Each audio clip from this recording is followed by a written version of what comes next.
Filge Noir a apporté petit déjeuner à vieil homme quotidiennement. Un jour, 50 limousines sont arrivées et une fille noire a apporté petit déjeuner à un vieil homme quotidiennement, pensant qu'elle était juste aidant un voisin solitaire au bout de la rue. Chaque matin, il la remerciait. Chaque matin, il fixait son visage, combattant en retour des larmes qu'il n'a jamais expliquées. Elle pensait qu'il était juste solitaire. Elle n'avait aucune idée qu'il était regardant le passé marcher en arrière dans sa vie. Puis un matin, la rue se ferme. Sirène écho. Sécurité inonde le quartier et 50 limousines noires arrivent. Le vieil homme silencieux n'est pas juste un voisin. Il est un puissant milliardaire cachant un secret qui a été enterré pendant des décennies. Parce que des années auparavant, sa fille a été volée, jamais trouvée. Jusqu'à maintenant, la mère de la fille est forcée de faire face à une vérité qu'elle a fui sa vie entière. Et l'homme n'a que des jours restants pour arranger les choses.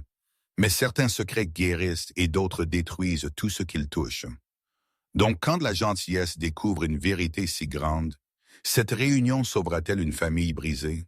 Ou le passé prendra-t-il tous deux encore une fois? J'aimerais savoir d'où vous regardez. Tapez-le ci-dessous. Et pendant que vous êtes ici, abonnez-vous afin que vous attrapiez toujours la prochaine histoire. Le ciel était encore sombre quand Nia Brooks a ouvert ses yeux, mais elle savait exactement quelle heure il était. Chaque matin à 5h30, son horloge interne la réveillerait, juste comme sa mère lui avait appris. Elle n'avait pas besoin d'un réveil. C'était leur temps spécial ensemble. Tapotant silencieusement le couloir dans ses chaussettes roses moelleuses, Nia a trouvé sa mère déjà dans leur petite cuisine, mesurant des grains de café dans le filtre. L'odeur familière la fit sourire. « Bonjour bébé », dit Rel doucement, tendant la main pour lisser les cheveux bouclés de Nia. « Prête à aider ?» Nia hocha la tête, se déplaçant vers le réfrigérateur pour prendre les œufs. C'était leur rituel matinal, un qu'elle faisait depuis des mois maintenant. La cuisine était paisible dans le calme d'avant l'aube.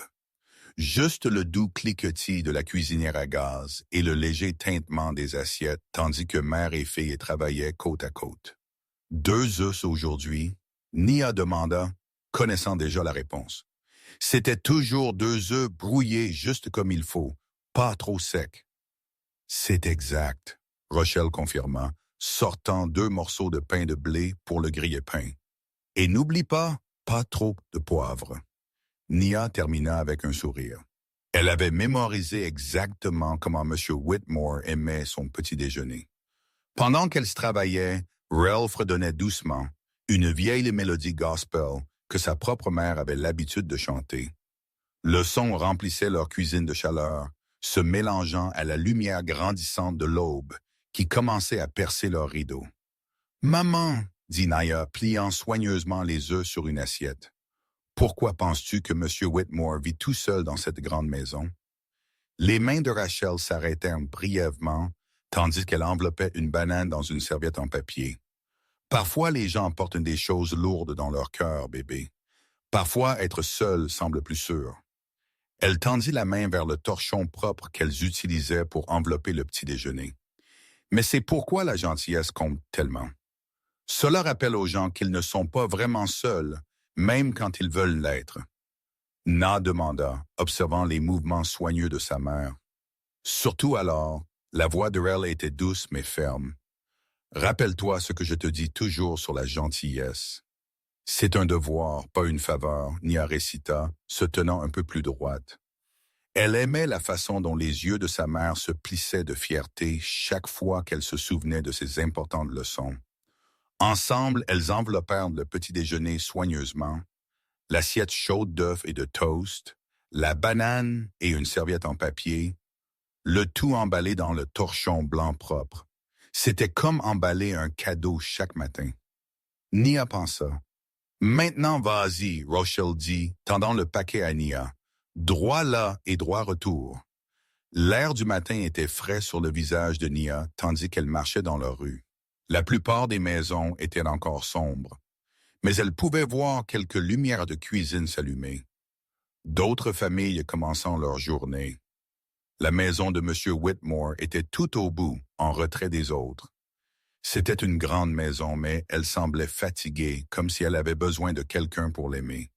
Alors qu'elle approchait du porche, Nia remarqua que M. Whitmore était déjà à son endroit habituel, assis dans le vieux fauteuil à bascule en bois. Il semblait toujours attendre, bien qu'elle ne lui ait jamais dit exactement quand elle viendrait. « Bonjour, Monsieur Whitmore », lança-t-elle doucement, montant les marches qui grinçaient. Le visage du vieil homme s'adoucit à sa vue. « Bonjour, mademoiselle Nia ». Sa voix était calme, comme s'il n'avait pas l'habitude de beaucoup l'utiliser. Elle lui tendit le paquet de petit déjeuner et il l'accepta avec des mains prudentes. Mais aujourd'hui était différent. Au lieu de son habituel merci rapide, il regarda son visage un long moment. Nia remarqua que ses yeux semblaient plus brillants que d'habitude, presque comme s'il allait pleurer. « Tout va bien, Monsieur Whitmore ?» demanda-t-elle inquiète. Il cligna rapidement des yeux et essaya de sourire. « Oui, oui, bien sûr. Merci, ma chère. C'est très gentil. » Quelque chose dans sa voix donna à Nia envie de le serrer dans ses bras, mais elle se souvint des règles de sa mère concernant les limites. Au lieu de cela, elle lui offrit son sourire le plus éclatant. « De rien. Bon petit déjeuner. » Alors qu'elle se tournait pour partir, elle entendit son fauteuil à bascule grincer et son doux « Que Dieu vous bénisse, enfant » la suivit le long des marches. Ce soir-là, après le dîner et les devoirs et son émission de télévision préférée, Nia se prépara pour le lit. Alors qu'elle se brossait les dents, elle pensa au regard étrange de M. Whitmore. Ce matin-là, elle se demanda si peut-être il était seul ou si quelque chose l'avait rendu triste. Rel entra pour la border, lissant la couette violette autour des épaules de sa fille. « As-tu dit tes prières? »« Presque, » dit Nia, joignant ses mains. Elle ajouta une prière spéciale pour M. Whitmore, demandant à Dieu de l'aider à ne pas être triste. Après avoir embrassé le front de Nia, Rel s'attarda dans l'encadrement de la porte. Le lampadaire extérieur projetait une douce lueur à travers la fenêtre, illuminant le visage paisible de sa fille. Elle observa le doux va-et-vient de la poitrine de Nia, tandis que le sommeil la gagnait rapidement. La propre prière de Rochelle était silencieuse mais féroce. Elle priait pour que le cœur généreux de sa fille soit toujours protégé, pour que sa gentillesse ne lui apporte jamais de mal. Dans leur monde, elle savait trop bien à quelle vitesse la joie pouvait se transformer en chagrin, comment la confiance pouvait être brisée, mais elle savait aussi que vivre dans la peur n'était pas vivre du tout. Debout là dans l'obscurité silencieuse, Rochelle s'enlaça, veillant sur son enfant endormi. Le simple acte de partager le petit déjeuner avec un voisin solitaire semblait assez innocent, mais quelque chose dans la réaction émotionnelle de M. Whitmore ce matin-là avait remué une vieille inquiétude dans son cœur. Pourtant, elle repoussa le sentiment, se rappelant que les bonnes actions étaient comme des lumières dans l'obscurité. Elle lui montrait le chemin à suivre, même quand la voie à venir était incertaine. Le soleil du matin peignit de longues ombres sur le chemin familier de Nia, alors qu'elle portait le petit déjeuner d'aujourd'hui, enveloppé dans le tissu à carreaux bleus préféré de sa mère. Le poids du récipient chaud était réconfortant dans ses petites mains alors qu'elle s'avançait dans Cedar Street vers la maison de M. Whitmore.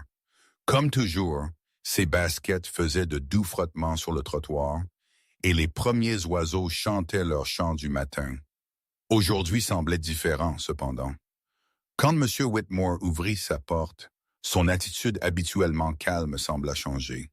Son visage buriné contenait plus que sa politesse typique. Il y avait une étincelle de quelque chose d'autre dans ses yeux, comme quelqu'un se réveillant d'un long sommeil. « Bonjour, Nia, » dit-il, acceptant le récipient du petit déjeuner. Mais au lieu de son habituel doux signe de tête et de son retrait à l'intérieur, il s'attarda dans l'encadrement de la porte. « Comment se passe l'école pour vous? » La question la surprit.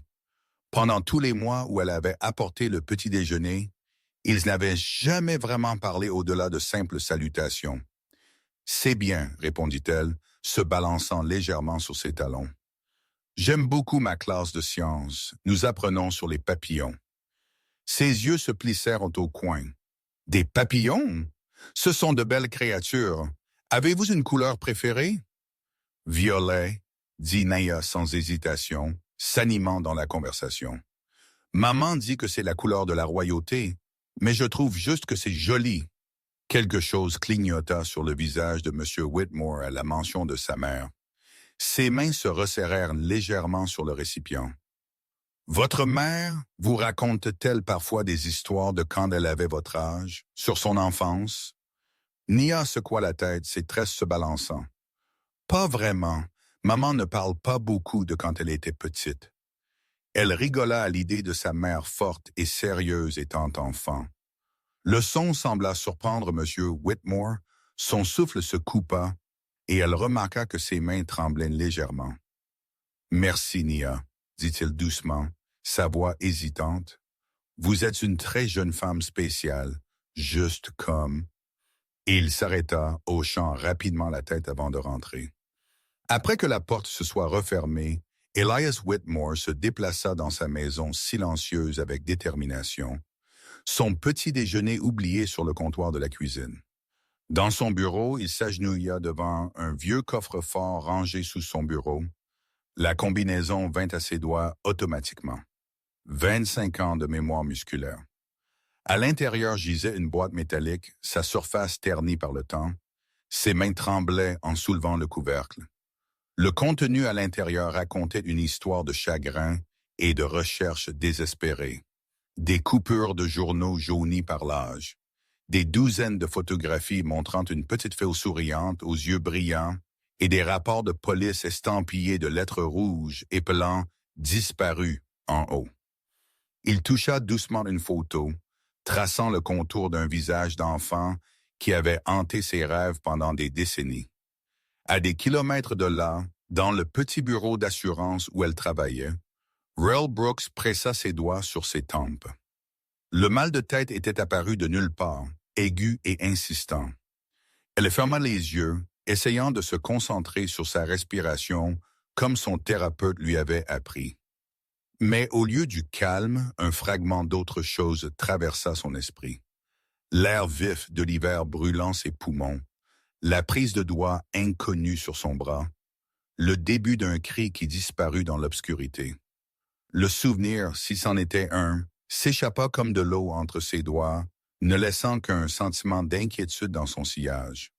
Juste le stress, marmonna-t-elle, cherchant la bouteille d'aspirine dans le tiroir de son bureau. Les rapports trimestriels étaient dus, et elle avait fait des heures supplémentaires. C'était tout. Elle repoussa la sensation lancinante qui devenait plus forte ces derniers temps. Le sentiment que quelque chose essayait de faire surface dans son esprit. L'écran de son ordinateur affichait 14h30. Dans quelques heures, Nia serait rentrée de l'école, remplissant leur petite maison d'histoire sur sa journée. Rochelle se concentra sur cette pensée, sur la réalité solide de sa vie actuelle, la laissant l'ancrer contre l'étrange marée d'inquiétude. Le mal de tête diminua progressivement, mais l'écho de ce moment à moitié mémorisé persista comme une ombre au bord de sa vision. Elle s'immergea dans les feuilles de calcul et les courriels des clients, déterminée à garder son esprit occupé par les détails concrets de sa routine quotidienne. Pourtant, quelque part au fond de son esprit, une porte qui avait été verrouillée pendant 25 ans avait commencé à s'entr'ouvrir, laissant passer des murmures d'un passé qu'elle s'était appris à oublier. Le ciel du matin s'alourdit de nuages sombres, tandis que Nia sortait de sa maison, équilibrant soigneusement le petit déjeuner enveloppé dans ses mains. L'air était épais et humide, annonçant la tempête à venir. Elle avait à peine atteint la moitié de la rue quand les premières grosses gouttes de pluie commencèrent à tomber, se transformant rapidement en une averse constante. Au moment où elle atteignit le porche de M. Whitmore, sa veste était trempée et bien qu'elle ait réussi à garder le petit déjeuner au sec en le serrant contre sa poitrine. Le vieux porche en bois grinça alors qu'elle se précipitait sous son abri, de l'eau dégoulinant de ses tresses. La porte s'ouvrit avant qu'elle ne puisse frapper. Grand Dieu, enfant, Vous êtes trempé, Ali a dit, son visage buriné plissé d'inquiétude. S'il vous plaît, entrez où il fait chaud, juste un instant jusqu'à ce que la pluie s'arrête. Nia hésita, se souvenant des règles de sa mère concernant l'entrée dans les maisons d'étrangers. Mais M. Whitmore ne lui semblait plus un étranger, et la pluie tombait plus fort maintenant, tambourinant sur le toit du porche. « Je peux vous faire du thé », offrit-il doucement pour vous réchauffer. La maison était nette mais éparse avec des meubles qui semblaient à peine utilisés. Nia le suivit jusqu'à une petite cuisine où une vieille bouilloire reposait sur la cuisinière. Les murs étaient nus sauf un seul calendrier, ses pages impeccables comme si rarement tournées. « Camomille ou menthe poivrée ?» demanda Elias, cherchant une boîte en bois de sachets de thé. « Menthe poivrée, s'il vous plaît, » Nia répondit, posant son petit déjeuner sur le comptoir. « Ma mère aime le thé à la menthe poivrée quand elle rentre de son corps de nuit. » Les mains d'Alas ralentirent alors qu'il préparait le thé. « Votre mère travaille la nuit aussi. » Nia hocha la tête, acceptant la tasse fumante à deux mains. « À l'hôpital, elle est femme de ménage là-bas, et pendant la journée, elle travaille à l'épicerie. » Elle souffla soigneusement sur la surface de son thé. Elle dit, « Travailler dur, c'est comme ça qu'on montre son amour. » Quelque chose clignota sur le visage d'Elias. Douleur peut-être ou reconnaissance. Il se détourna rapidement, s'occupant de déballer son petit déjeuner. « Ça doit être difficile pour vous deux. »« Parfois, je ne la vois pas beaucoup, » Nia admit. « Mais elle prend toujours le temps pour le petit déjeuner. Dit que c'est le repas le plus important parce qu'il donne le ton à toute votre journée. » Elle sourit, se souvenant des mots de sa mère. « C'est pourquoi nous nous assurons que vous ayez le petit déjeuner aussi. » La pluie continuait de tomber dehors alors qu'ils étaient assis en silence confortable. Nia sirotant son thé pendant qu'Elias mangeait de petites bouchées de toast, prudente. L'horloge de la cuisine tic-tac régulièrement, marquant les moments paisibles. Quand la pluie commença finalement à s'apaiser, Elias marcha près de la porte. Mais au lieu de leur habituel au revoir, il fouilla dans sa poche et en sortit une petite enveloppe blanche. « Pour l'argent du bus, dit-il doucement, la pressant dans sa main. Le temps se refroidit et vous ne devriez pas avoir à marcher partout. »« Oh, mais ça ne me dérange pas de marcher. » Nia commença à protester, mais Elias avait déjà refermé ses doigts autour de l'enveloppe. « S'il vous plaît, dit-il, cela ferait se sentir mieux un vieil homme. » Après le départ de Nia, Elias regarda par sa fenêtre jusqu'à ce que sa petite silhouette disparaisse au coin de la rue. Puis il prit son téléphone et composa un numéro qu'il connaissait par cœur. « James, dit-il quand son avocat répondit, « J'ai besoin que vous veniez demain. Il est temps de mettre les choses en ordre. » Il écouta un instant, puis ajouta, « Oui, tout. Et j'ai besoin que vous fixiez ce rendez-vous à l'hôpital Memorial, celui dont nous avons discuté. » Plus tard ce soir-là, Elias était assis dans son bureau, une seule lampe projetant une lumière jaune sur son bureau. Devant lui gisait une enveloppe blanche et nette de l'hôpital Memorial, le papier encore froissé de là où il l'avait porté dans sa poche pendant des semaines, craignant de l'ouvrir. Maintenant, il la lissa avec des doigts tremblants et lut les mots à nouveau. Stade 4, terminal 6 mois, peut-être moins.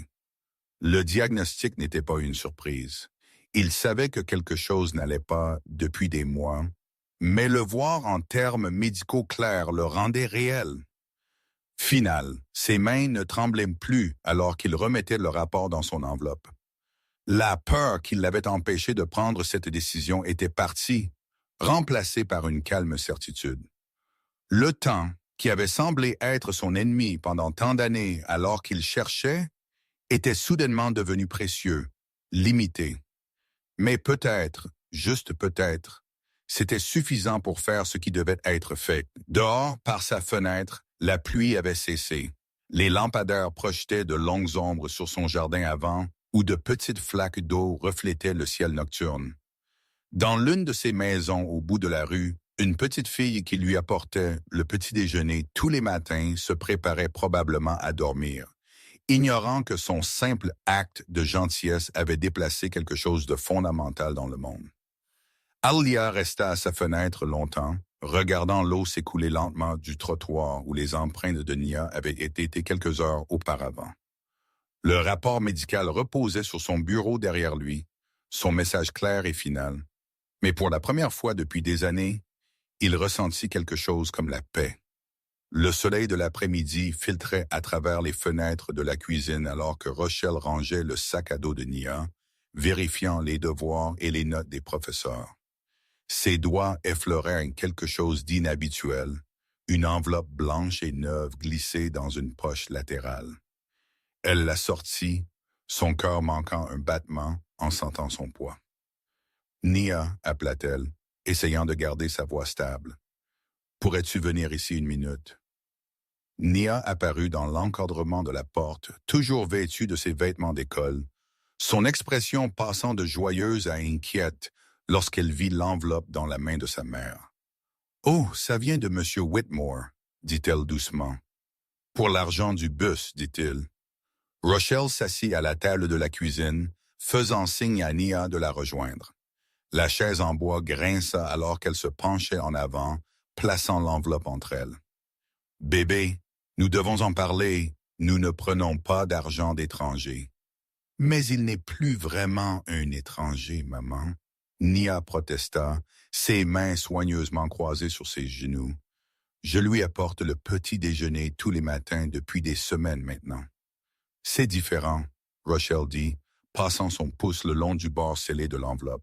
« Partager de la nourriture est une chose, l'argent en est une autre entièrement. » Sa voix s'adoucit alors qu'elle se souvenait des avertissements de sa propre mère sur la fierté et la nécessité. Sur la ligne fine entre la gentillesse et la dépendance. Les yeux de Nia se remplirent de larmes, mais elle les retint. « Il ne demande jamais rien, maman. Il écoute juste. Quand je lui parle de l'école ou des oiseaux que je vois en chemin, ou de n'importe quoi en fait, il me regarde comme si ce que je disais avait de l'importance. » Rochelle sentit quelque chose se tordre dans sa poitrine. Reconnaissance peut-être ou inquiétude. Ou les deux. « Dis-moi en plus sur ces conversations, » dit-elle, repoussant l'enveloppe pour l'instant. « Eh bien, hier, quand il pleuvait, il m'a fait du thé. »« Du thé normal, rien d'extraordinaire ?» Nia ajouta rapidement, voyant l'expression de sa mère. « Et il a demandé pourquoi tu travaillais si dur à tes 2 emplois. Il semblait triste à ce sujet. » Les doigts de Rel tambourinèrent sur la table. « Triste comment? » Comme quand Mme Peterson à l'école a découvert que Jimmy n'avait pas d'argent pour le déjeuner. Ce genre de triste, comme s'il voulait aider, mais n'était pas sûr de devoir le faire. L'horloge de la cuisine tic-tac brillamment dans le silence qui suivit. Rochelle étudia le visage de sa fille, y voyant la préoccupation sincère, l'affection véritable pour le vieil homme qui vivait dans cette maison usée au bout de la rue. « Tu te soucies vraiment de lui, n'est-ce pas? » Rel demanda doucement. Nia hocha la tête. « Il est seul, maman. Parfois ses mains tremblent quand il prend le sac de petit déjeuner, comme s'il n'avait pas l'habitude que les gens soient gentils avec lui. » Rel ferma les yeux un instant, se souvenant d'innombrables actes de gentillesse de la part d'étrangers pendant ses propres moments difficiles, des moments auxquels elle essayait de ne pas penser, des souvenirs qui restaient enfermés dans les recoins les plus profonds de son esprit. Quand elle les rouvrit, elle avait pris une décision. « D'accord, voici ce que nous allons faire, » dit-elle, ramassant l'enveloppe. « Demain matin, je viens avec toi livrer le petit déjeuner. J'ai besoin de rencontrer ce monsieur Whitmore moi-même, et nous allons lui rendre cela correctement, avec des remerciements. » Le soulagement inonda le visage de Nia. « Vraiment, tu viendras? »« Vraiment, » Roel confirma, tendant la main par-dessus la table pour serrer la main de sa fille. « Mais plus d'acceptation d'argent ou de cadeaux, sans me le dire d'abord. Compris? Oui, maman, je promets. » Pendant ce temps, de l'autre côté de la ville, dans un cabinet médical stérile, Elias Whitmore était parfaitement immobile, tandis que son médecin privé, le Dr. Marcus Chen, examinait les derniers résultats de tests. La lumière de l'après-midi projetait de longues ombres sur le parquet poli de la salle de consultation, si différent des chambres d'hôpital standard, mais portant le même poids de signification. La chronologie n'a pas changé, Elias, dit doucement le docteur Chen, posant la tablette contenant les résultats du scanner. Nous parlons de mois, pas d'années. Les traitements pourraient vous acheter un peu de temps supplémentaire, mais la qualité de vie serait considérablement diminuée. Elias termina, sa voix remarquablement stable. Il avait eu des semaines pour digérer cette réalité. Pourtant, le dire à voix haute lui semblait encore surréaliste. Le docteur Chen hocha la tête, se penchant en avant sur sa chaise. « Êtes-vous sûr de ne pas vouloir commencer les traitements? Même quelques mois de plus retarderaient ce qui doit être fait. » Elias l'interrompit doucement. Il sortit son téléphone, tapant rapidement un message à son assistante personnelle. « Sarah, s'il vous plaît, commencez les préparatifs pour une réunion à la maison. Les détails suivront. » « Une réunion? » demanda le docteur Chen, la surprise évidente dans son ton. En 20 ans de traitement d'Elias Whitmore, il n'avait jamais connu l'homme pour organiser des événements sociaux. Elias rangea son téléphone, un petit sourire jouant au coin de sa bouche. « Il est temps de tout changer, dit-il simplement. Plus d'attente. » « Cela a-t-il quelque chose à voir avec l'enquête que vous avez mentionnée la dernière fois? » demanda prudemment le docteur Chen, conscient de la nature sensible du passé de son patient. Elias se leva, redressant sa veste avec des mouvements prudents. « Ça a tout à voir avec ça, répondit-il, et avec une petite fille qui m'apporte le petit déjeuner tous les matins, ne sachant pas qu'elle livre tellement plus que de la nourriture. » Le docteur Chen regarda son patient marcher vers la porte, notant comment les épaules d'Elias semblaient plus légères et malgré les lourdes nouvelles qu'il venait de discuter. « Alias, appela-t-il, faisant s'arrêter l'homme plus âgé. Quoi que vous planifiez, rappelez-vous simplement vos limites. Physiquement, vous devez être prudent. » Elias se retourna, ses yeux brillant d'une chose qui ressemblait remarquablement à de l'espoir. « Certaines choses valent n'importe quel prix, Marcus. J'ai attendu beaucoup trop longtemps déjà. » Alors que la porte se refermait derrière lui, Alas sortit de nouveau son téléphone. « Ah, c'est quand on passe au... » faisant défiler de vieilles photographies, des moments figés des décennies passées qu'il avait étudiés si souvent qu'il en avait mémorisé chaque détail. Ses doigts tremblèrent légèrement alors qu'il tapait un autre message à Sarah. « Contactez l'équipe de sécurité. Demandez-leur de m'apporter tout ce que nous avons sur Rochelle Brooks. Il est temps de clore ce chapitre. » De la bonne manière. La circulation de fin d'après-midi bourdonnait à l'extérieur alors qu'il se dirigeait vers sa voiture, chaque pas mesuré et délibéré. Demain apporterait Rochelle Brooks à sa porte, bien qu'elle ne le sache pas encore. Demain commencerait le démêlage prudent d'un mystère qui avait consumé 3 décennies de sa vie. Demain commencerait le processus soit de guérison, soit de destruction de ce qui restait de son temps sur Terre. Pour l'instant, cependant, il avait des préparatifs à faire et une histoire à enfin mener à sa conclusion.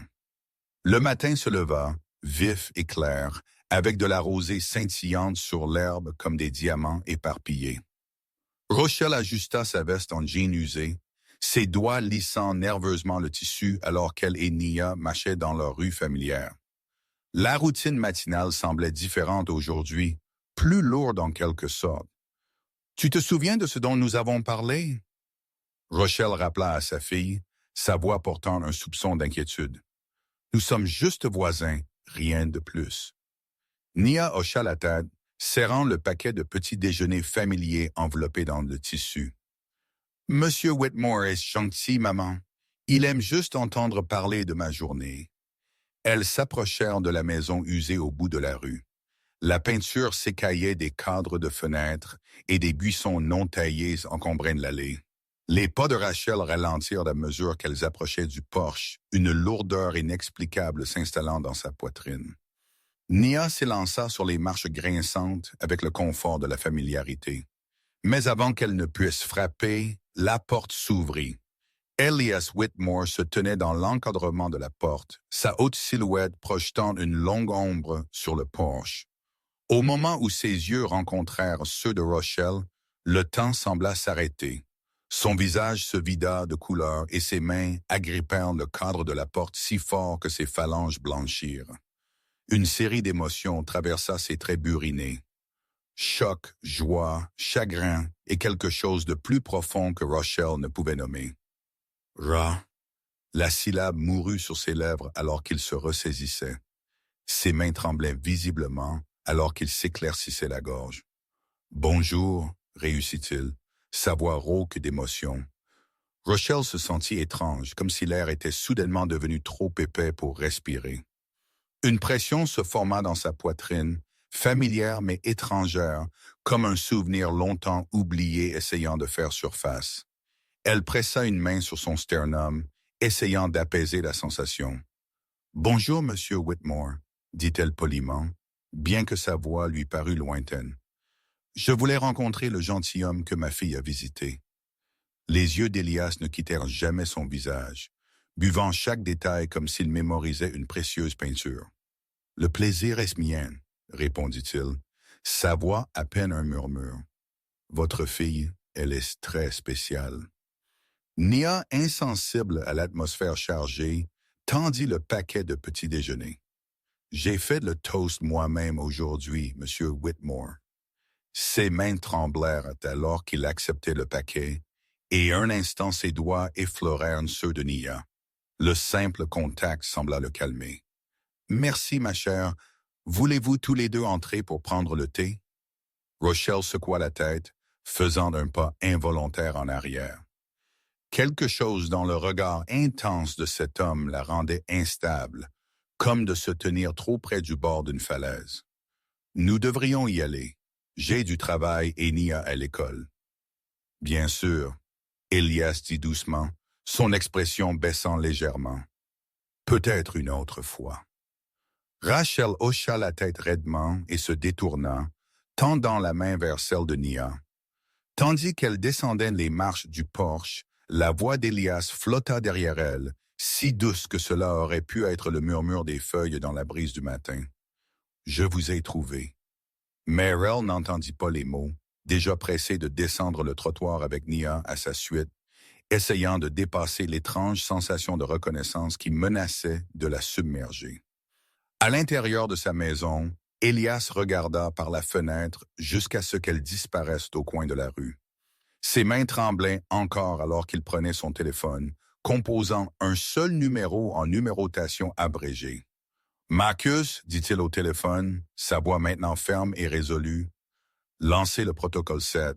Je veux que chaque membre de l'équipe mondiale soit ici demain matin. » Il fit une pause, regardant un dossier sur son bureau contenant les résultats de tests ADN qui confirmaient ce que son cœur avait su au moment où il avait vu le visage de Rochelle.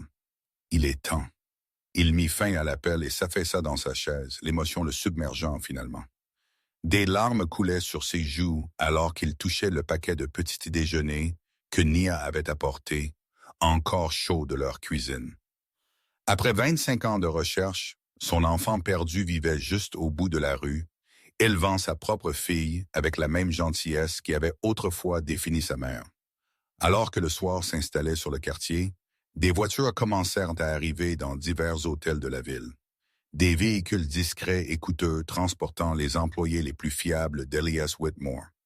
Demain, ils descendraient sur cette rue tranquille, apportant avec eux le poids de la vérité et des décennies de recherche. La rue gisait paisible dans l'obscurité grandissante, ignorant que d'ici demain tout allait changer. Le simple rythme des petits déjeuners matinaux et des échanges bienveillants céderait la place à des révélations qui briseraient le silence soigneux de 25 ans. Dans son bureau, Elias replaça soigneusement les résultats d'ADN dans leur dossier, aux côtés de photographies et de rapports qui documentaient une vie de recherche. Demain apporterait soit la rédemption, soit la ruine, mais ce soir, il s'assit simplement dans sa chaise, tenant le paquet de petit déjeuner que sa petite fille lui avait apporté, et s'autorisa à ressentir tout le poids de finalement retrouver sa fille. L'aube rampait sur le quartier tranquille, sa paix brisée par le grondement sourd des moteurs. Rel remua dans son lit, confuse par le son inhabituel.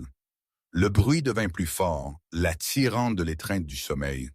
Elle serra sa robe de chambre étroitement autour d'elle et se déplaça vers la fenêtre, poussant de côté le rideau usé.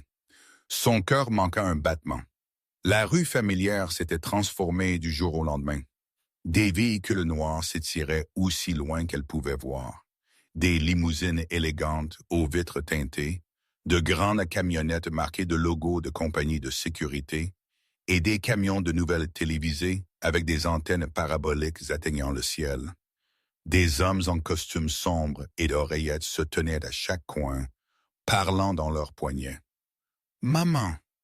La voix de Nia vint de derrière elle, petite et incertaine. « Qu'est-ce qui se passe ?» Les mains de Rel tremblèrent alors qu'elle tirait Nia près d'elle. « Je ne sais pas, bébé. Reste loin des fenêtres. » Des lumières bleues et rouges clignotaient, tandis que des voitures de police bloquaient les deux extrémités de la rue. Des voisins sortirent de leur maison.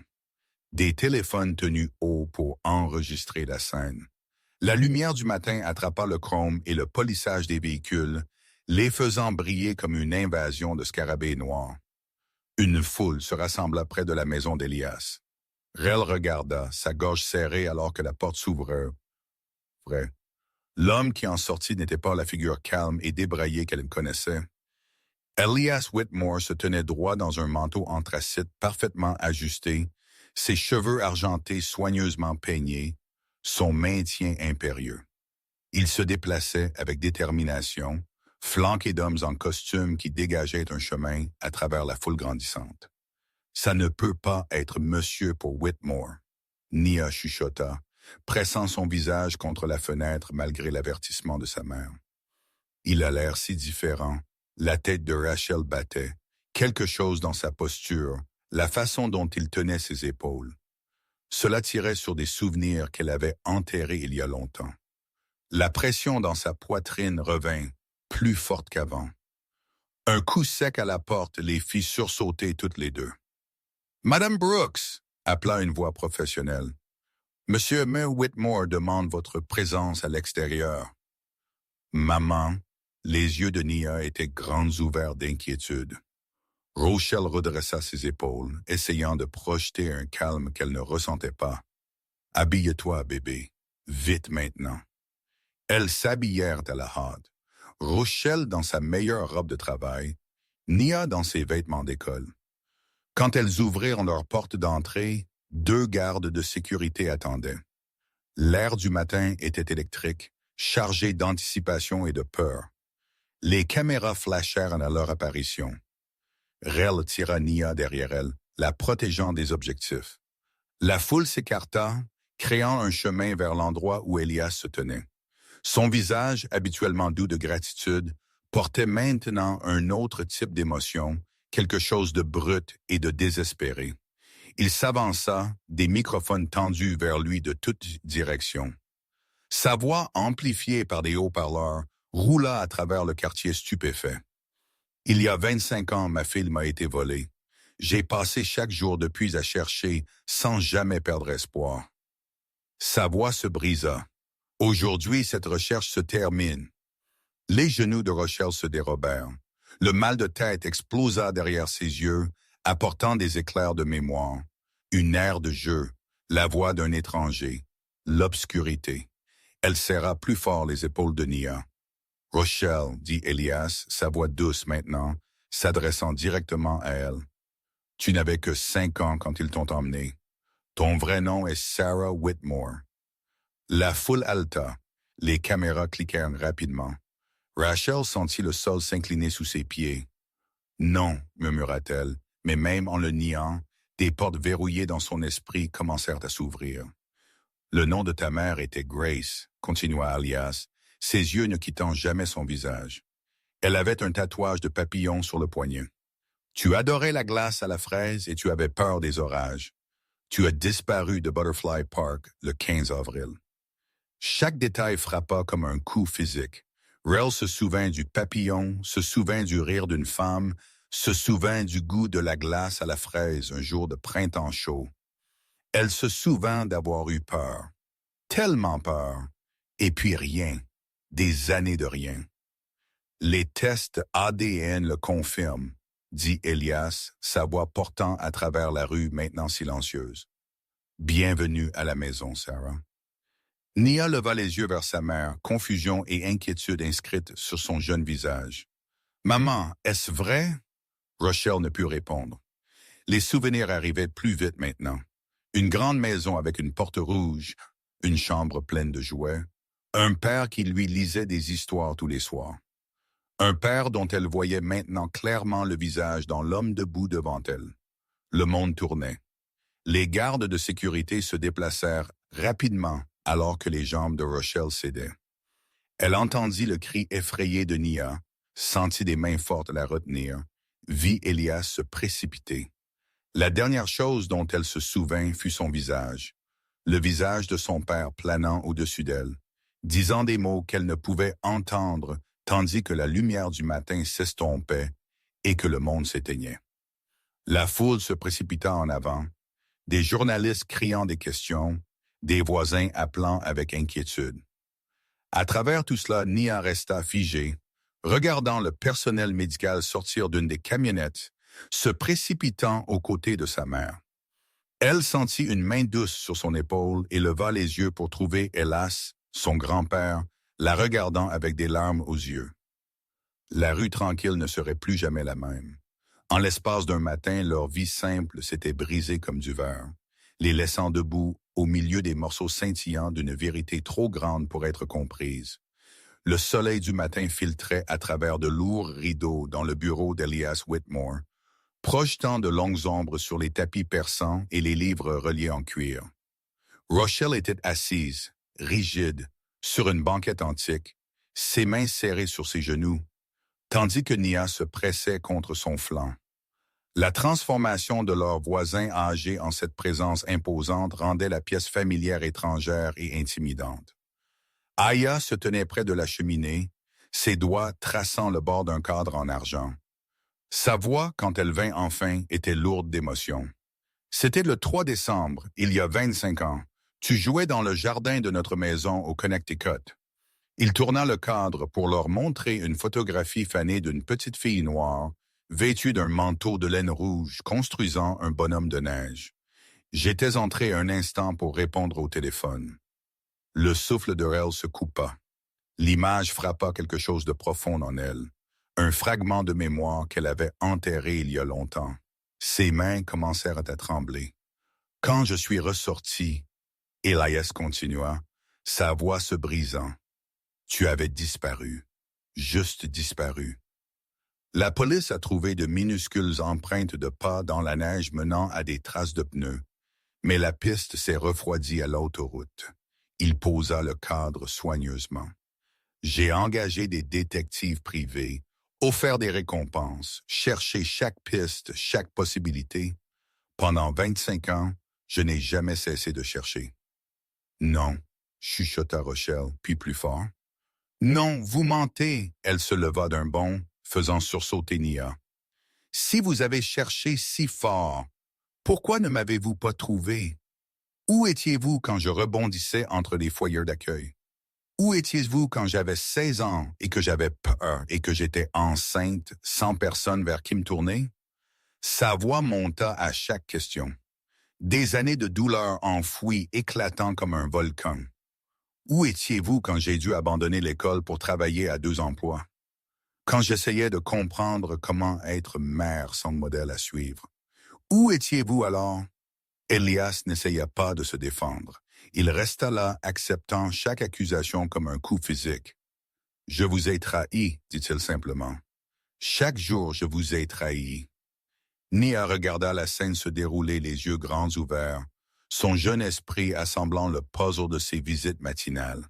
« C'est pourquoi vous me regardiez toujours si bizarrement, dit-elle doucement. Vous voyez maman en moi. » Elias hocha la tête, les larmes coulant maintenant librement sur ses joues bourrinées.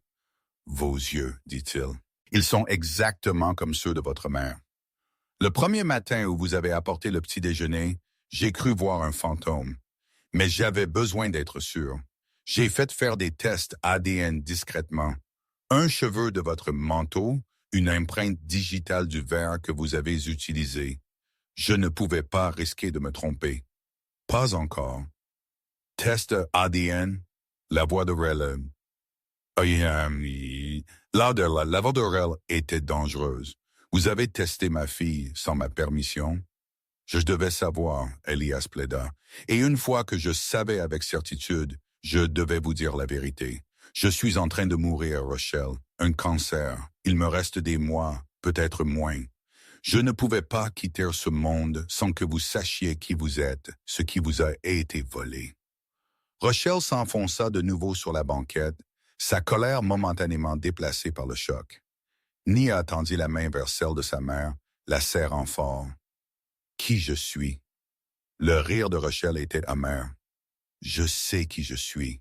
Je suis la femme qui a construit une vie à partir de rien, qui a élevé une fille seule, qui n'a jamais eu besoin de l'aide ou de la pitié de personne.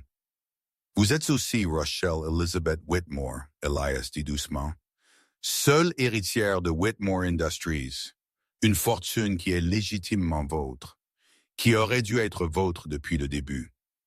Il se déplaça vers son bureau et ouvrit un tiroir en sortant un épais dossier. Tout est là. Certificats de naissance, documents de fiducie, dossiers médicaux, preuve de qui vous étiez avant qu'ils ne vous prennent. Rel fixa le dossier, mais ne tendit pas la main. Et maintenant quoi? Vous vous attendez à ce que j'accepte juste ça, à oublier 25 ans d'abandon parce que vous arrivez avec de l'argent et des excuses? Je n'attends rien, Elias répondit. Je ne mérite pas le pardon. Je demande seulement une chance de vous donner la vérité. Toute la vérité. Il jeta un coup d'œil au ciel qui s'assombrissait dehors. Restez cette nuit.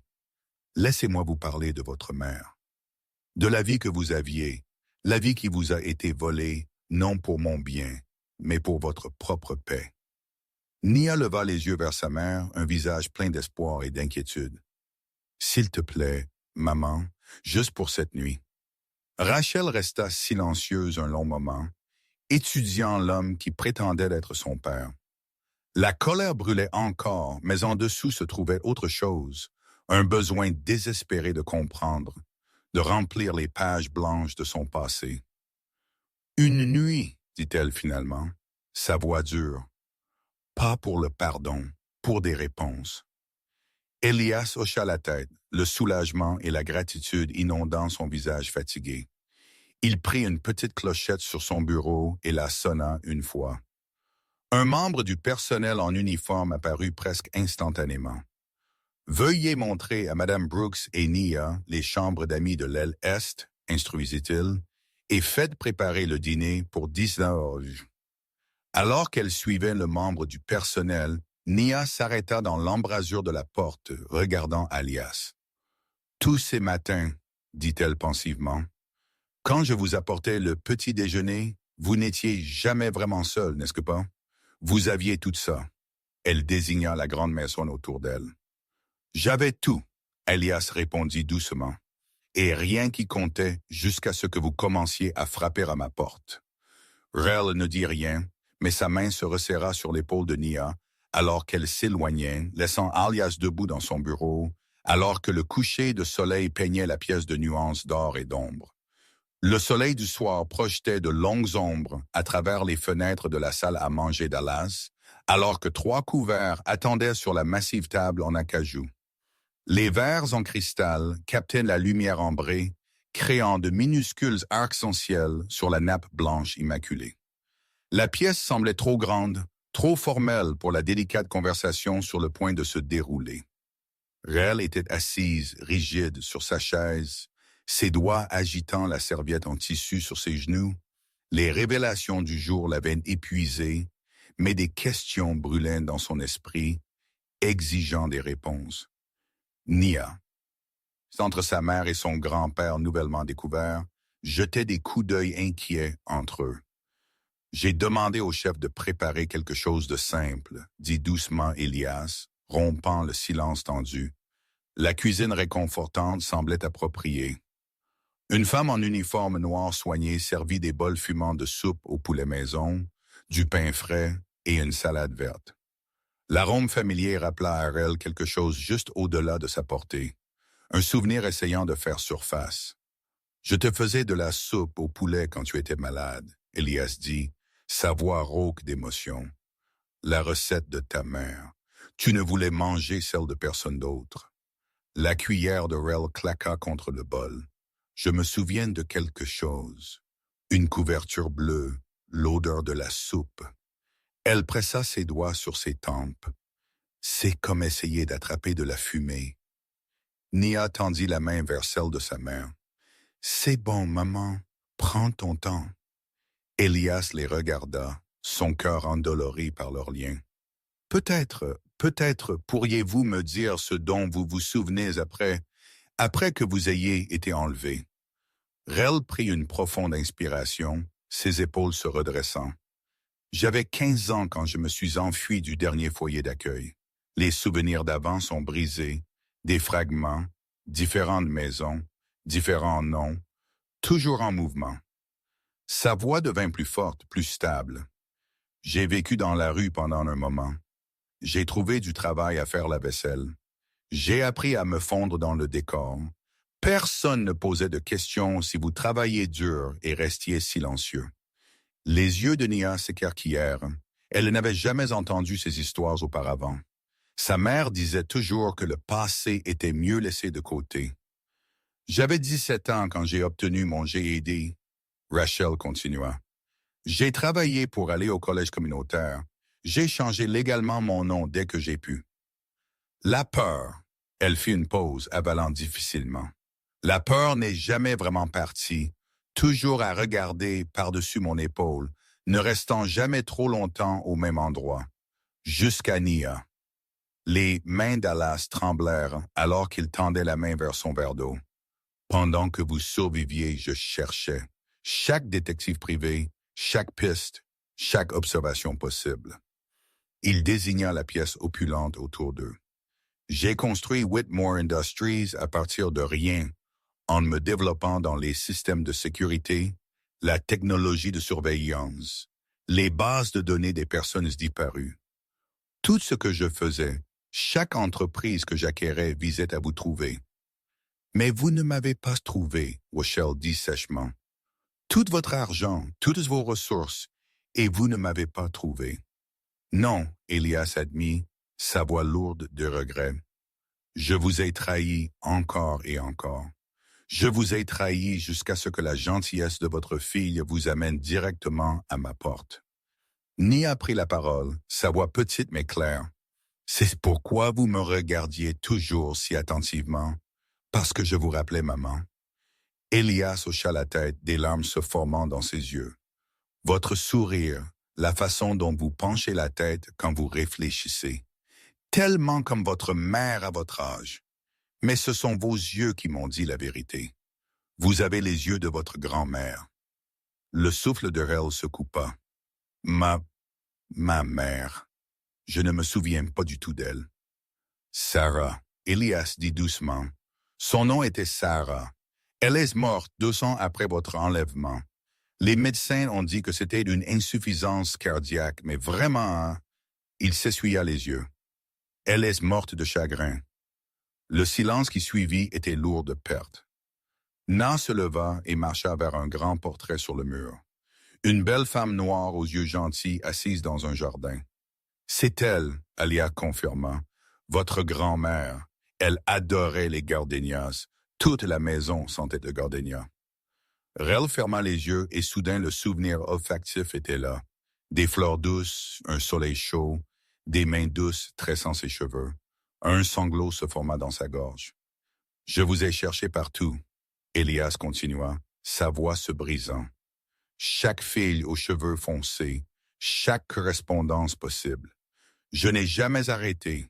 Je ne pouvais pas. Le jour où vous avez été enlevé, j'étais censé venir vous chercher à l'école. J'étais en retard. Juste 20 minutes de retard. Pris dans une réunion que je pensais ne pas pouvoir manquer. Ses épaules tremblèrent. 20 minutes qui nous ont coûté 25 ans. Nia revint à la table, son jeune visage sage au-delà de son âge. Mais nous sommes là maintenant. C'est ce qui compte, n'est-ce pas?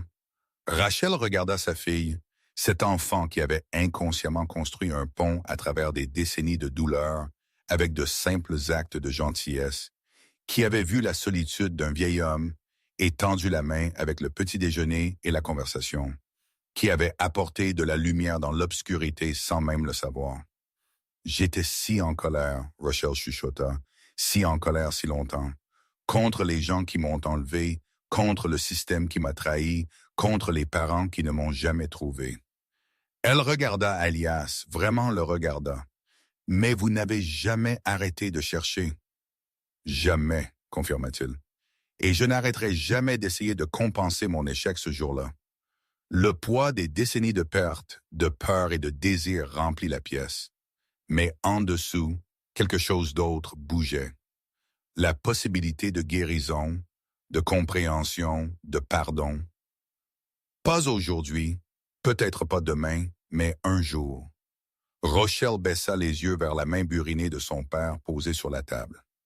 Lentement, avec prudence, elle tendit la main et plaça la sienne sur la sienne.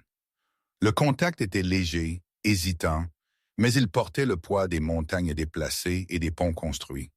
À ce moment-là, 3 générations étaient connectées par le toucher, par le sang, par l'amour et par la simple gentillesse d'une enfant qui avait choisi de frapper à la porte d'un homme solitaire avec le petit déjeuner.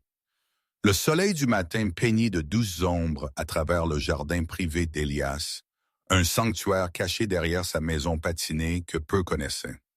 La rosée s'accrochait encore aux pétales de rose soigneusement entretenus, leur rouge profond et leur rose tendre contrastant fortement avec l'herbe émeraude en dessous. L'air portait le doux parfum du jasmin et des souvenirs qui avaient attendu des décennies pour être partagés. Les mains d'Elias tremblaient légèrement alors qu'il guidait Rachel et Nia le long du chemin de pierre. Il marchait plus lentement maintenant, non pas à cause de l'âge, mais du poids du moment. « J'ai planté ce jardin l'année où tu as disparu », expliqua-t-il, sa voix douce et prudente. Chaque printemps, j'ajoutais quelque chose de nouveau, pensant que ce serait peut-être l'année où tu rentrerais pour le voir fleurir. Rochelle s'enlaça, contemplant les parterres de fleurs parfaitement entretenus, chacun sélectionné et placé avec un bout. Ses yeux s'attardèrent sur un petit banc niché sous un cerisier en fleurs. « Vous avez construit tout cela pour moi, chaque détail. » Elias hocha la tête, regardant Nia s'accroupir pour examiner un groupe de jonquilles jaunes vifs. Ce banc, j'y restais assise pendant des heures, imaginant ce que je dirais quand je te trouverais enfin. Les mots ne semblaient jamais suffisants. Nia leva les yeux vers sa mère, son jeune visage plein d'émerveillement. « Maman, regarde ceux-ci, ils sont comme de minuscules soleils. » Son excitation traversa l'atmosphère lourde, faisant sourire les 2 adultes malgré eux. Rel sentit quelque chose changer en elle en regardant sa fille explorer le jardin. La colère qu'il avait soutenue si longtemps commença à s'adoucir sur les bords. Elle pouvait voir des traces d'elle-même dans la planification minutieuse, l'entretien patient, l'espoir têtu qui avait façonné cet espace. C'était comme regarder son propre cœur à l'envers. La façon dont elle avait créé un foyer pour Nia, ne jamais abandonner, même quand les temps étaient les plus durs. Je n'ai jamais arrêté de chercher, Elias dit doucement, s'installant sur le banc.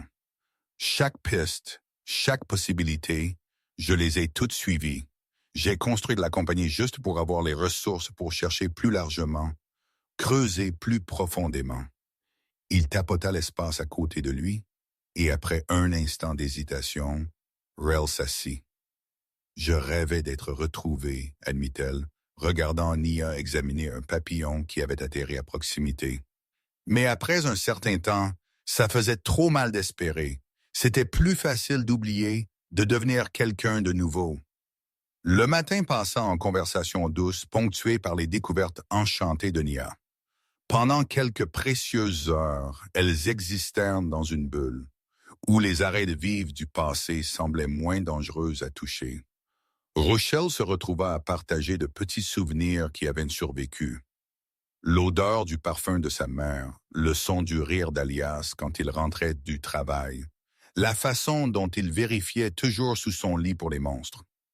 Mais la paix, comme la rosée du matin, peut s'évaporer rapidement sous une lumière crue. Le premier signe que quelque chose avait changé vint quand le chef de la sécurité d'Elias s'approcha à pas rapides, son visage tendu d'inquiétude.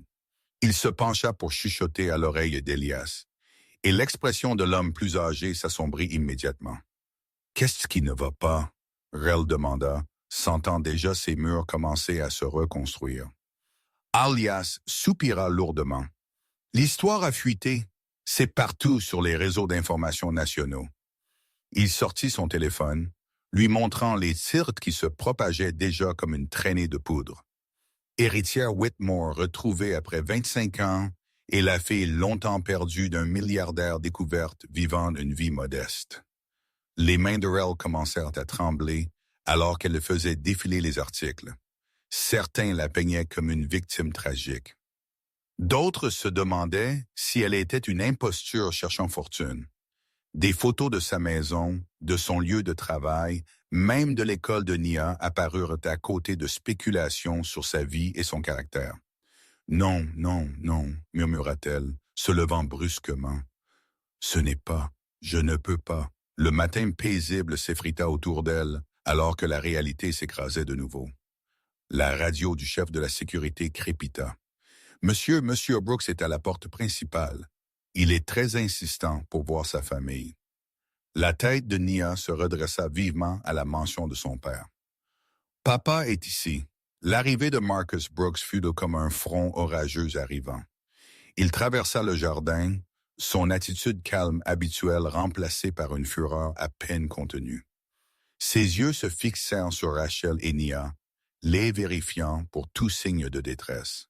« Qu'avez-vous fait ?» demanda-t-il, dirigeant ses mots vers Elias tout en serrant sa famille près de lui. « Il y a des reporters campés devant notre maison. Nos voisins sont harcelés pour des interviews. L'école de Nia vient d'appeler demandant comment gérer les demandes des médias. » Elias se leva lentement, son visage tiré par l'inquiétude. « Je vous assure, cette fuite ne vient pas de mon équipe.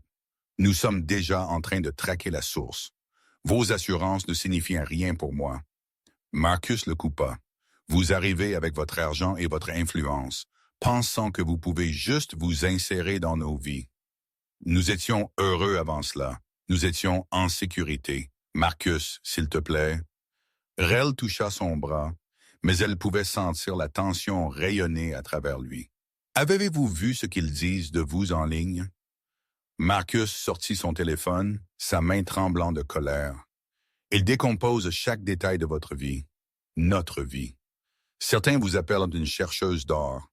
D'autres échafaudent des théories du complot sur où vous avez été toutes ces années. » Nia se pressa plus près du côté de son père, sa joie antérieure remplacée par l'incertitude. « Papa, pourquoi les gens disent-ils des choses méchantes à propos de maman? » La question sembla dégonfler une partie de la colère de Marcus, remplacée par une inquiétude protectrice. Il s'agenouilla au niveau de Nia, sa voix s'adoucissant. « Parce que parfois les gens ne comprennent pas que leurs mots peuvent blesser les autres.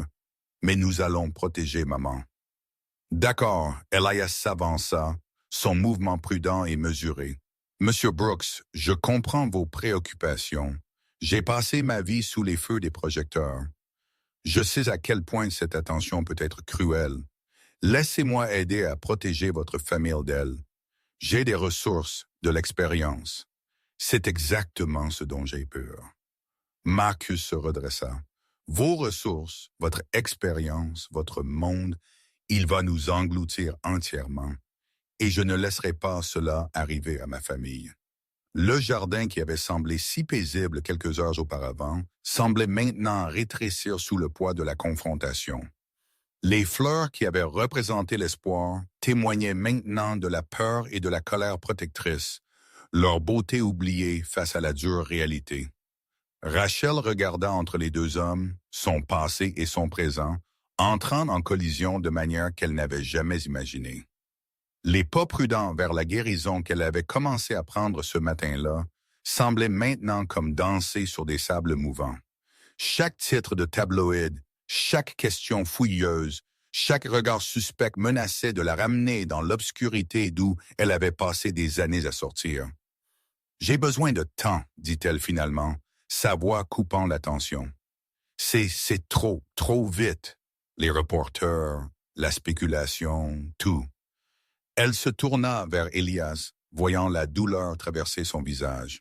« Je ne dis pas non à te connaître à nouveau, mais je dois d'abord protéger ma famille.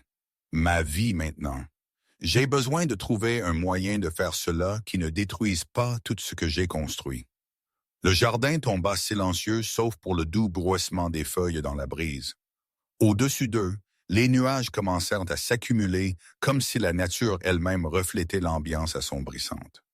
Ce qui avait commencé comme un matin d'espoir prudent s'était transformé en un après-midi de peur protectrice et de choix difficiles. Marcus garda son bras autour de sa famille, sa posture protectrice, mais non plus agressive. Elias se tenait seul près de ses roses soigneusement entretenues. L'air soudainement plus vieux, le poids d'une autre perte potentielle visible dans l'affaissement de ses épaules.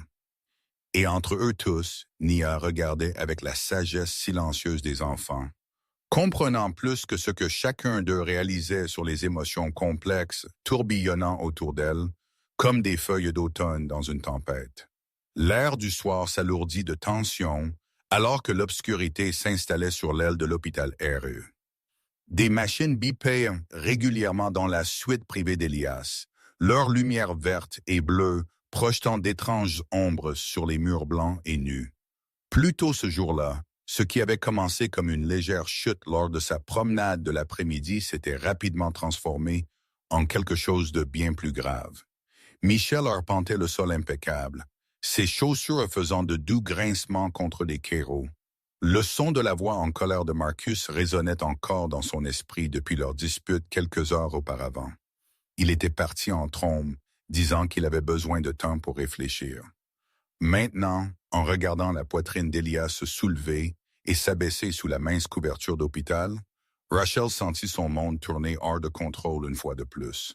Le docteur Sarah Chen, médecin personnel d'Elias, se tenait au pied du lit, son visage sombre alors qu'elle tenait une série de scanners cérébraux à la lumière. « La tumeur est devenue plus agressive que nous ne l'avions anticipé, expliqua-t-elle, sa voix douce mais directe.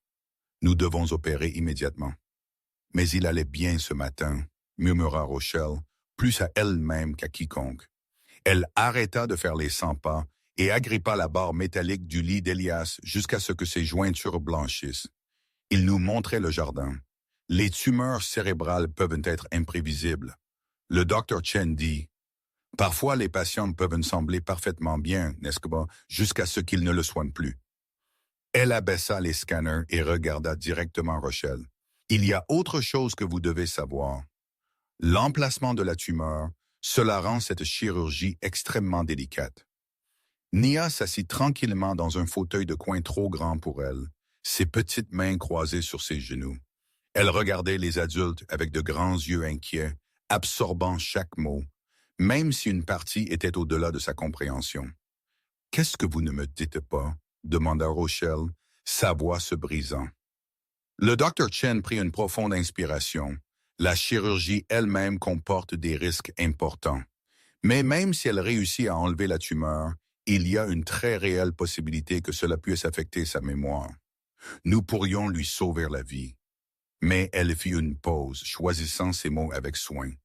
Il pourrait ne pas se souvenir des derniers jours ou semaines ou même années. Les mots frappèrent en Rochelle comme un coup physique. Elle trébucha en arrière, trouvant un appui contre le mur. « Il pourrait ne pas se souvenir de m'avoir trouvé, dit-elle platement. « C'est exact, confirma le docteur Chen. Et sans chirurgie, la tumeur continuera de croître. Il a peut-être quelques semaines, tout au plus. » Elle jeta un coup d'œil à sa montre. « J'ai besoin de votre décision d'ici le matin, en tant que plus proche de Kyo-in. Plus proche parent. Plus proche parent, répéta-t-elle avec un rire amer. J'ai été son plus proche parent pendant moins d'une semaine. Nia se leva de sa chaise et marcha vers sa mère, glissant sa petite main dans celle de Rochelle. Le simple geste de réconfort fit monter les larmes aux yeux de Rochelle. « Puis-je avoir un peu de temps seul avec lui? » demanda-t-elle, sa voix à peine un murmure. Le Dr. Chen hocha la tête et quitta tranquillement la pièce. Nia serra la main de sa mère une fois de plus avant de la lâcher et de marcher jusqu'au chevet d'Elias. Elle se tint sur la pointe des pieds et murmura quelque chose à son oreille que Rel ne put tout à fait entendre. « Qu'est-ce que tu lui as dit, bébé? » demanda Rochelle.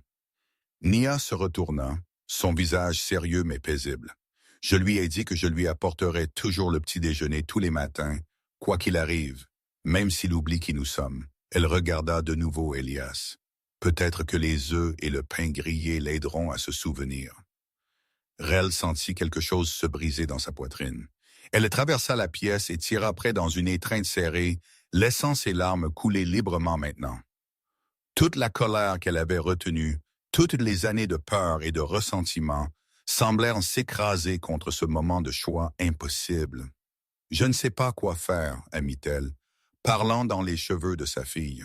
« Si je les laisse faire la chirurgie, ils pourraient tout oublier, oublier de nous trouver, oublier qui je suis. Mais si je ne le fais pas, » elle ne put finir la phrase. Nia recula et regarda sa mère avec ses yeux sages qui semblaient contenir toutes les réponses. « Tu te souviens de ce que tu me dis toujours sur la gentillesse? Que c'est un devoir, pas une faveur, » termina Rochelle automatiquement. « Peut-être aimer quelqu'un, c'est comme ça aussi, » dit Nia doucement, même quand c'est dur. Rachel regarda Elias allongé là, semblant soudainement tellement plus petit que l'homme puissant qui était sorti de cette maison patinée quelques jours auparavant. Elle pensa à toutes les années qu'il avait passées à la chercher, construisant un empire juste pour la trouver. Et maintenant, juste au moment où il s'était enfin trouvé, elle s'enfonça dans la chaise à côté de son lit, prenant sa main dans la sienne. C'était chaud et elle pouvait sentir son pouls régulier malgré tout. Des souvenirs qu'elle ne savait même pas avoir commencèrent à faire surface. L'odeur de son après-rasage quand elle était très petite, le son de son rire, la façon dont il l'appelait princesse. Les moniteurs continuaient leur bip régulier à mesure que les heures s'écoulaient. Nia s'était recroquevillée dans le fauteuil, cédant finalement au sommeil. Mais elle resta éveillée, tenant la main de son père, déchirée entre le passé qu'elle avait perdu et le futur qu'elle pourrait perdre à nouveau. Vers minuit, Elias remua, ses yeux s'ouvrirent en papillon, se concentrant lentement sur son visage. « Roselle, » murmura-t-il. « Je suis là, » dit-elle, lui serrant la main. « Je suis désolé, » dit-il, sa voix faible mais claire. « Je suis désolé de ne pas vous avoir trouvé plus tôt. » Les mots qu'elle attendait d'entendre depuis des décennies brisèrent quelque chose en elle. Elle posa sa tête sur le lit à côté de leurs mains jointes et sanglota pour la petite fille qu'elle avait été, pour le père qui n'avait jamais cessé de chercher, pour toutes les années qu'ils avaient perdues. Les médecins disent qu'ils doivent opérer le matin. Elle lui dit quand elle put parler à nouveau. « Mais papa, tu pourrais ne pas te souvenir de tout cela après. Tu pourrais ne pas te souvenir de m'avoir trouvé. » Une larme coula sur la joue d'Elias. « J'ai passé 30 ans à te chercher, dit-il.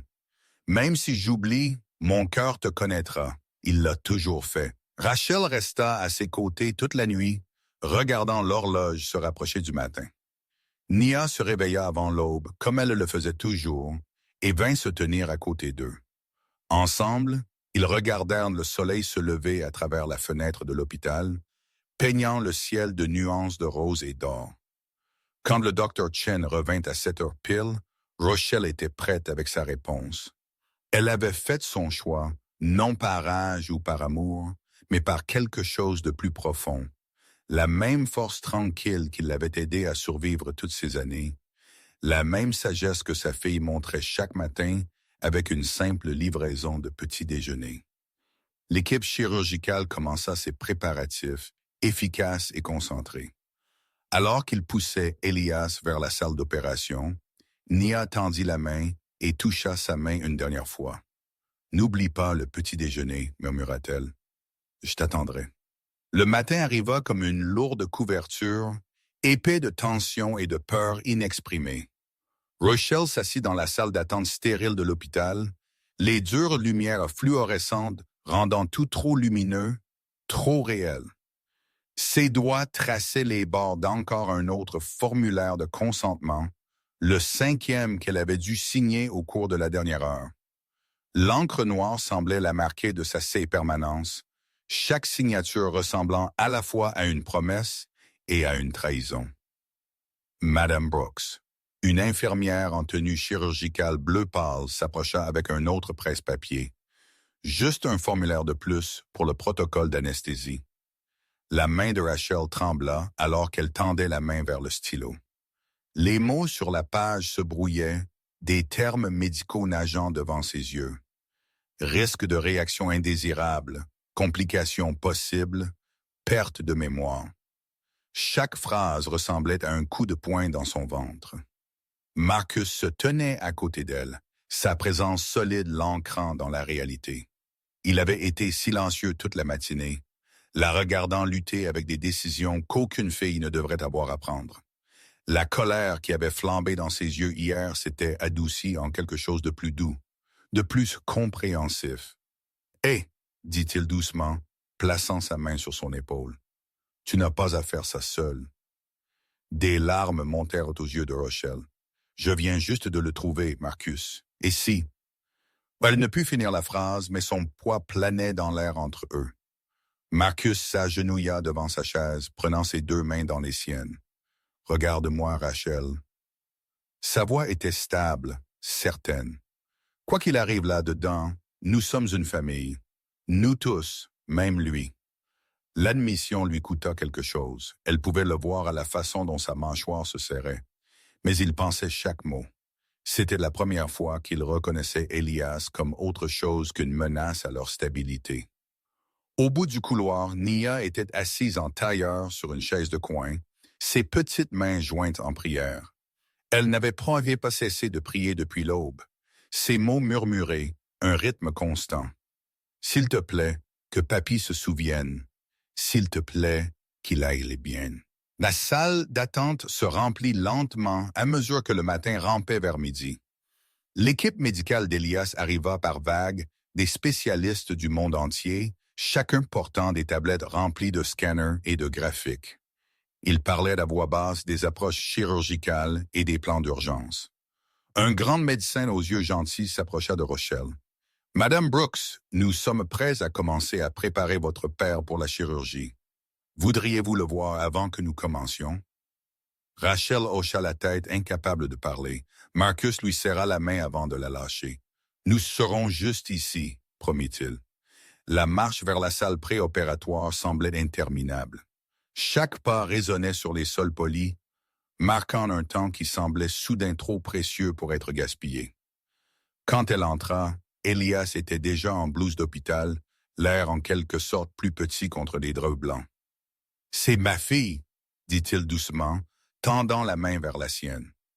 Sa peau semblait aussi fine que du papier, mais sa poigne était forte. « Papa, » commença Rochelle, le mot encore nouveau et fragile sur sa langue. « J'ai peur. »« Je sais, ma chérie. » Il tapota le bord du lit et elle s'assit prudemment à côté de lui. « Mais tu dois savoir quelque chose, même si... » Il fit une pause, choisissant ses mots avec soin. « Même si je me réveille et que je ne me souviens pas de nos retrouvailles, rien ne peut enlever le fait que je t'ai trouvé, que tu es ma fille. C'est écrit dans mon cœur, pas seulement dans mon esprit. » Rel se pencha en avant, reposant son front contre son épaule, comme elle l'aurait fait enfant si les choses avaient été différentes. « J'ai gaspillé tellement de temps à être en colère. Aucun temps à aimer n'est jamais gaspillé. » Elias dit fermement. « Promets-moi quelque chose. Raconte à Nia l'histoire de son grand-père têtu qui n'a jamais abandonné la recherche de sa petite fille. Parle-lui du jardin que j'ai planté en t'attendant à la maison. » Avant que Rel ne puisse répondre, l'équipe chirurgicale entra.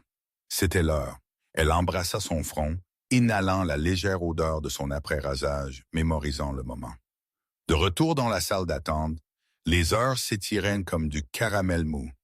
Marcus faisait les 100 pas, ses chaussures grinçant contre le sol. Nia s'était endormie, recroquevillée sur 3 chaises avec la veste de Marcus comme couverture. Rachel resta parfaitement immobile, regardant l'horloge passer 1 heure, puis 2 heures, puis 3 heures. Le personnel de l'hôpital apporta du café et des sandwichs que personne ne toucha. Des vœux envoyèrent des fleurs qui remplirent la pièce d'une douceur qui semblait déplacée. Le téléphone de Rel vibrait constamment avec des messages de reporters cherchant des mises à jour, mais elle les ignora tous. Alors que la lumière de l'après-midi commençait à s'estomper, Marcus arrêta finalement de faire les 100 pas. Il tira une chaise près de Rochelle et lui prit la main. « Tu te souviens de notre premier appartement ?»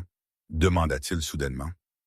Rachel le regarda, surprise par le changement de sujet, ce petit endroit au-dessus de la laverie. « Ouais, tu te souviens comme nous avions peur. 2 enfants avec rien d'autre que des rêves et de la détermination. » Il sourit doucement. « Mais nous l'avons fait marcher. Nous le faisons toujours marcher. » Elle comprit ce qu'il essayait de dire. Ils avaient affronté des choses impossibles avant et avaient survécu. Ils survivraient à cela aussi, quoi qu'il arrive. « Je suis désolé d'être devenu si défensif, » continua Marcus. « J'avais peur de perdre ce que nous avions construit, mais je vois maintenant que l'amour ne divise pas. Il multiplie. » Rochelle s'appuya contre son épaule, puisant de la force dans sa stabilité.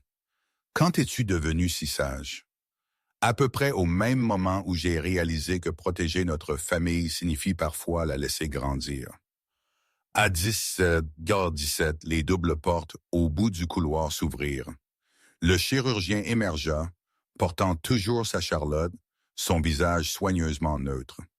Rachel se tint sur des jambes tremblantes, le bras de Marcus autour de sa taille, la maintenant droite. Le chirurgien s'approcha lentement, retirant son masque. Toute la pièce sembla retenir son souffle, attendant des mots qui pourraient briser ou guérir. « La chirurgie était complexe, commença-t-il, mais votre père est stable. Nous avons pu retirer la masse tout en préservant le tissu environnant. » Il fit une pause, choisissant ses mots suivants avec soin.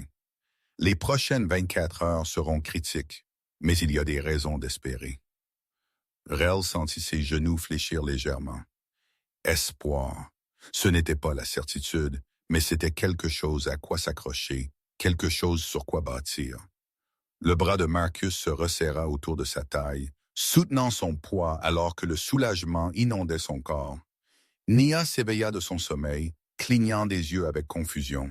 « Papy va bien? » Le chirurgien lui sourit. « Il dort maintenant, mais il s'est battu fort, tout comme j'entends que tout le monde dans votre famille le fait. » Rel pensa à ce mot, « famille », comment il s'était étendu et contracté tout au long de sa vie, façonné par la perte et l'amour, la peur et le pardon.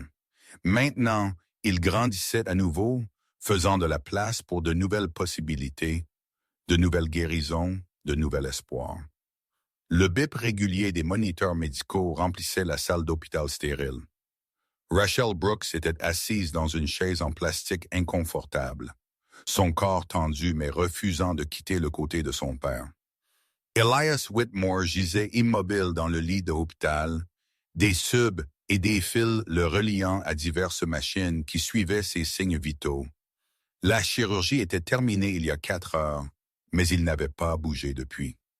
Devant la fenêtre, les lumières de la ville scintillaient contre le ciel assombrissant. Rel resserra son pull autour de ses épaules, luttant contre le froid perpétuel de la climatisation de l'hôpital.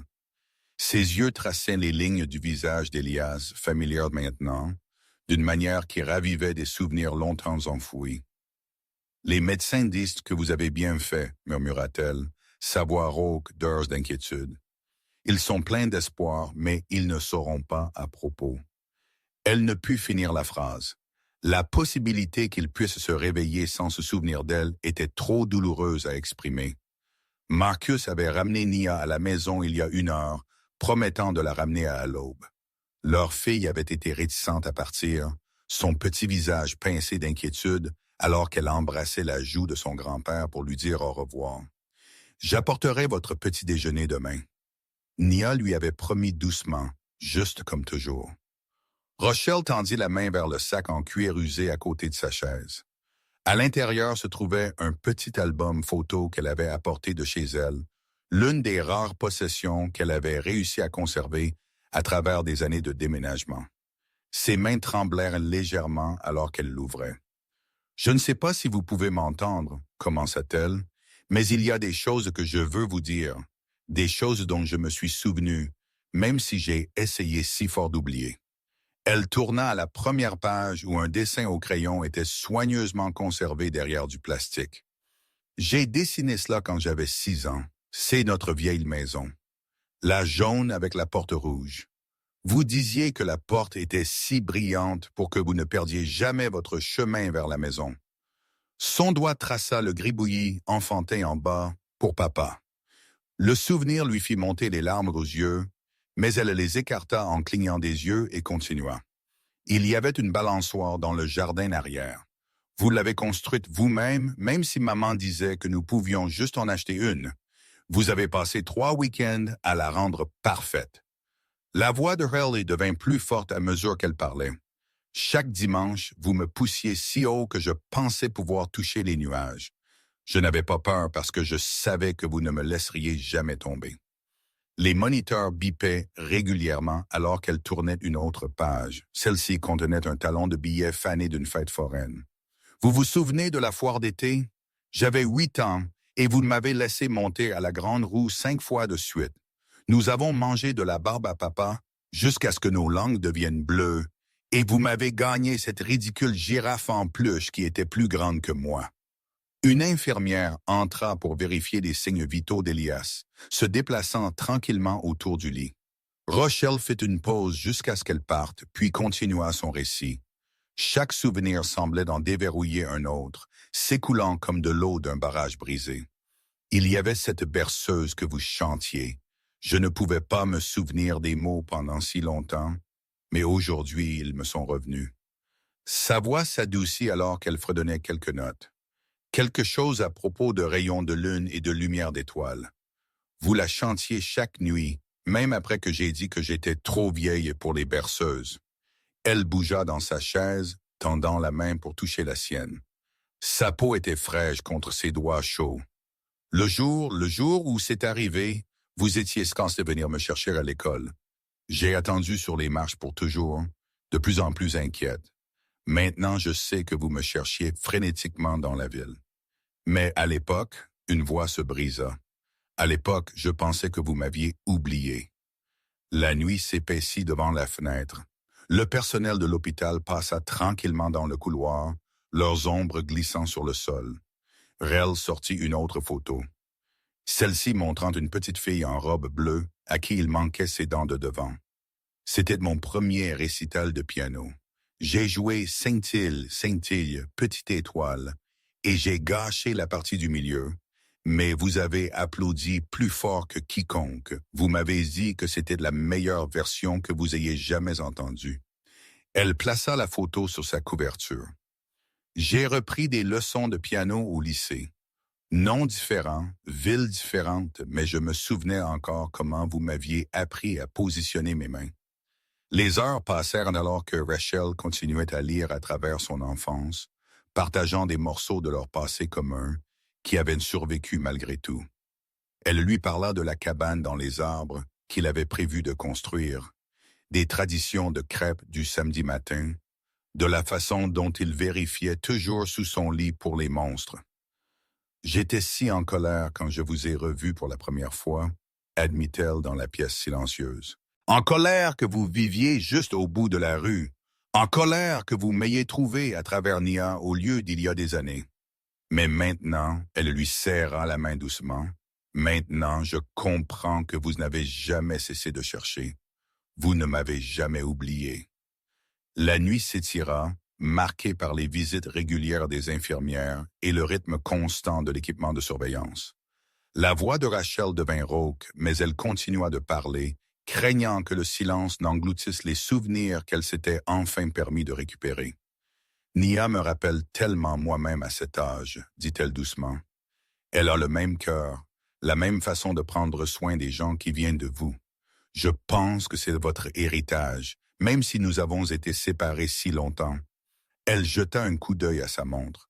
3h45 du matin. Bientôt le soleil se lèverait et Nia reviendrait avec sa fidèle livraison de petit déjeuner. La pensée apporta un sourire fatigué sur le visage de Rel. « Vous devez vous réveiller, murmura-t-elle férocement. Vous devez vous souvenir. Nous avons tellement de temps à rattraper, tellement de nouveaux souvenirs à créer. Nia a besoin de son grand-père. Et moi, elle déglutit difficilement. J'ai besoin de mon père. Les machines continuèrent leur rythme régulier, marquant chaque instant de la longue nuit. Rel se rassit dans sa chaise, tenant toujours la main d'Elias, et attendit l'aube. Les premiers rayons du soleil rampèrent à travers la fenêtre de l'hôpital, peignant des rayures chaudes sur le sol stérile. Les infirmières de nuit faisaient leur dernière ronde, leurs pas doux résonnant dans le couloir silencieux. À l'intérieur de la chambre 412, Rochelle était assise dans la même chaise qu'elle occupait depuis des heures, sa main toujours posée sur le bras de son père, bien que sa tête soit tombée en avant d'épuisement. Le léger clic de la porte s'ouvrant la fit remuer. Nia entra, portant son paquet familier enveloppé de tissu. Des cernes ombrageaient ses yeux, mais elle se déplaçait avec la même grâce prudente qu'elle montrait chaque matin. Le petit déjeuner d'aujourd'hui, du pain grillé encore chaud, des œufs brouillés et des fruits frais, dégageait un arôme réconfortant qui semblait chasser une partie de l'odeur antiseptique de l'hôpital. « Maman, » murmura Nia, plaçant le plateau du petit déjeuner sur la table de chevet, « j'ai apporté assez pour tout le monde. » Rachel se redressa dans sa chaise, grimaçant à ses muscles raides. « Merci, ma chérie, tu aurais dû dormir plus longtemps. » Je ne pouvais pas. Nia se déplaça pour se tenir à côté de sa mère, regardant la forme immobile d'Elias. Ce ne serait pas juste de rompre notre tradition du petit déjeuner maintenant. La lumière du matin devint plus forte, remplissant la pièce d'une lueur dorée. Nia arrangea 3 assiettes en carton et des ustensiles en plastique sur la table roulante, tout comme elle l'avait fait d'innombrables matins sur le porche avant d'Elias. La routine familière semblait à la fois étrange et parfaitement juste dans ce nouveau cadre. « Bonjour », dit Nia clairement, sa voix portant le même ton joyeux qu'elle utilisait chaque jour.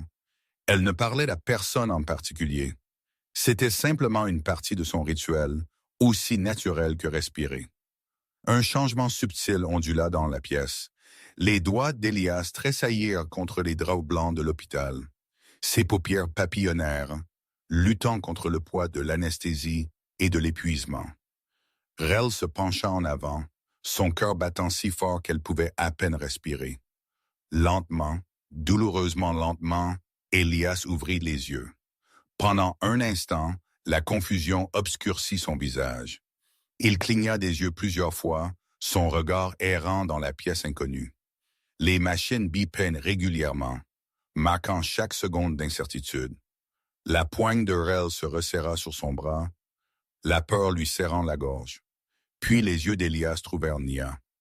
Le changement fut immédiat et profond. La reconnaissance éclata dans son expression comme un lever de soleil perçant les nuages. Ses lèvres se courbèrent en un sourire faible mais indubitable, et il murmura « Nia ». Les jambes de Rachel cédèrent. Elle s'effondra sur sa chaise, des larmes coulant sur son visage. Nia se précipita pour appuyer sur le bouton d'appel, et en quelques instants, la pièce se remplit de personnel médical. Le médecin effectua de rapides tests neurologiques, posant à Elias des questions simples sur son nom, la date et son emplacement. « Mademoiselle Brooks », dit le médecin, se tournant vers Rel avec un sourire chaleureux. « La mémoire de votre père semble entièrement intacte. La chirurgie a réussi à la fois à enlever la tumeur et à préserver ses fonctions cognitives. » Rachel ne put parler. Elle pressa ses mains sur sa bouche, essayant de contenir le sanglot qui menaçait de s'échapper. Nia enlaça les épaules de sa mère, la serrant fort alors que des années de tension se relâchaient enfin. « Mes filles, » dit Elias doucement, sa voix rauque à cause du tube respiratoire, mais remplie d'amour. « Mes deux filles. » L'équipe médicale se retira tranquillement, laissant la famille seule. La lumière du soleil remplissait maintenant complètement la pièce, réchauffant l'espace qui avait semblé si froid et incertain pendant la longue nuit. Nia commença à servir le petit déjeuner, coupant soigneusement le pain grillé en morceaux gérables pour son grand-père. « Je me suis souvenu, » dit Elias, acceptant une petite bouchée d'œuf. « J'ai entendu tout ce que vous avez lu la nuit dernière, Rachel. Chaque souvenir. » De nouvelles larmes coulèrent sur les joues de Rel.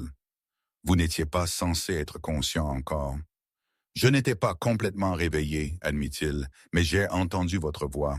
Elle m'a guidé en retour. » Il tendit la main vers la sienne, sa poigne faible mais déterminée. « Je suis tellement désolé de ne pas vous avoir trouvé plus tôt. Vous n'avez jamais cessé de chercher. » Rochelle murmura, répétant les mots qu'elle avait prononcés pendant sa veillée nocturne. « C'est ce qui compte maintenant. » Nia les regarda tous les deux, son jeune visage rayonnant d'une joie tranquille. Elle continua à servir le petit déjeuner, s'assurant que chacun avait des portions égales, tout comme elle l'avait fait chaque matin. Le simple acte de partager de la nourriture, cette petite tradition qui les avait tous réunis, semblait sacré dans la lumière du matin. « Vos livraisons de petit déjeuner, » dit Elias à Nia. « Elles ont sauvé plus que les matins solitaires d'un vieil homme, ça. Elles ont sauvé toute notre famille. » Nia sourit, se souvenant des mots de sa mère d'il y a si longtemps. La gentillesse était un devoir, pas une faveur. Elle n'avait pas su alors à quel point cette simple leçon se révélerait profonde. La famille s'assit ensemble dans la chaude lumière du matin, partageant le petit déjeuner et une douce conversation. Ils étaient des personnes différentes de ce qu'ils avaient été quelques jours auparavant. Non plus des étrangers liés par une simple gentillesse, mais une famille liée par l'amour, le pardon et la promesse de nouveaux souvenirs à venir. Le chemin à parcourir ne serait pas facile, mais ils le parcouraient ensemble, pas à pas, jour après jour, petit déjeuner après petit déjeuner. Les blessures du passé n'avaient pas disparu, mais elles avaient commencé à guérir. Dans cette chambre d'hôpital, alors que la lumière du matin entrait par les fenêtres et que le simple petit déjeuner était partagé, ils étaient entiers, fragiles, mais entiers. Le bip rythmique des moniteurs d'hôpital marquait le temps comme un battement de cœur régulier à travers les couloirs stériles. La lumière du matin entrait par la fenêtre de la chambre 312, projetant de douces ombres sur les draps blancs et nets où Elias Whitmore reposait. Les premiers rayons touchèrent son visage juste au moment où Nia Brooks poussa la lourde porte, portant son paquet de petits déjeuners familiers enveloppé de tissu. « Bonjour », dit-elle doucement, sa voix portant la même chaleur qu'elle avait eue pendant tous ces matins tranquilles sur son porche. Les yeux d'Elias papillonnèrent, sa concentration s'aiguisant alors qu'il la reconnaissait. Un sourire se répandit sur son visage, fatigué mais sincère. « Nia », murmura-t-il, sa voix rauque de jour d'utilisation limitée. « Tu apportes toujours le petit déjeuner. » Rochelle, qui s'était assoupie dans la chaise de chevet, remua à leur voix. Des cernes bordaient ses yeux de nuit passés à veiller sur son père, mais le soulagement avait adouci les rides d'inquiétude qui avaient plissé son visage pendant la chirurgie. « Elle ne l'aurait pas autrement, » dit Rochelle, s'étirant soigneusement. 3 jours d'affilée maintenant, pluie ou soleil. Nia arrangea soigneusement les articles du petit déjeuner sur le plateau d'hôpital réglable. Pain grillé encore chaud de la maison, fruits frais et un thermos de thé que les infirmières avaient accepté de pouvoir compléter la nourriture standard de l'hôpital. Le médecin a dit « Vous devez maintenir votre force ». Elle expliqua sérieusement, positionnant le plateau juste ainsi, « Et la nourriture d'hôpital n'est pas aussi bonne que la cuisine maison. » Marcus Brooks apparut dans l'embrasure de la porte, tasse de café à la main. La tension initiale dans ses épaules s'était apaisée au cours des derniers jours alors qu'il regardait sa femme se reconnecter avec son père et sa fille, montrant à tous à quoi ressemblait l'amour inconditionnel. Il tendit une tasse à Rochelle, qui l'accepta avec un sourire reconnaissant. « Comment vous sentez-vous aujourd'hui, monsieur? » demanda Marcus, son ton respectueux mais non plus sur ses gardes. Elias s'ajusta plus haut contre ses oreillers. Mouvement prudent mais plus fort que la veille. Mieux, beaucoup mieux. Il jeta un coup d'œil aux documents légaux sur sa table de chevet. Assez fort pour un travail important, aujourd'hui. Rel suivit son regard, l'inquiétude vacillant sur ses traits. « Papa, le médecin a dit de ne pas précipiter les choses. »« Cela ne peut pas attendre, » dit Elias doucement. « Certaines choses doivent être réparées tant que nous avons la chance. » Il tendit la main vers la sienne et elle le laissa la prendre, leurs yeux assortis se rencontrant. « J'ai demandé à mes avocats de tout préparer. Il est temps de rendre cela officiel. Tout. » Une infirmière entra, presse-papiers à la main, vérifiant les signes vitaux avec une déficience de pratique. « Il a l'air bien, Monsieur Whitmore, » dit-elle, notant des chiffres sur sa feuille. « La tension artérielle est normale. Température stable. » Elle sourit à Nia. « Je vois que notre service spécial de livraison de petit déjeuner est à l'heure. » Nia rayonnait en versant soigneusement du thé dans la tasse approuvée par l'hôpital. « Il a besoin de vraie nourriture pour aller mieux plus vite. » L'infirmière lui tapota l'épaule. « Vous avez absolument raison, ma chérie. Continuez ainsi. » Alors que l'infirmière partait, Marcus se rapprocha du lit, une main posée protectricement sur l'épaule de Rachel. « Qu'est-ce que vous prévoyez exactement, Monsieur Whitmore? »« S'il vous plaît, » dit Elias. « Appelez-moi Elias, nous sommes une famille. » Il prit une gorgée prudente de thé avant de continuer. « Je mets à jour mon testament, bien sûr, mais plus important encore, je dépose des documents pour reconnaître légalement Rochelle comme ma fille et mon héritière. Tout sera en son nom. La compagnie, les propriétés, tout cela. » La poigne de Rochelle sur sa main se resserra. « Ce n'est pas nécessaire. »« Ça l'est. » Elias interrompit fermement. « C'est votre droit d'aînesse, ce qui aurait dû être le vôtre depuis le début. » Sa voix s'adoucit. « Je sais que cela ne compensera pas les années perdues, mais c'est un début. » Marcus s'éclaircit la gorge. « Monsieur Elias, c'est une responsabilité écrasante à imposer à quelqu'un.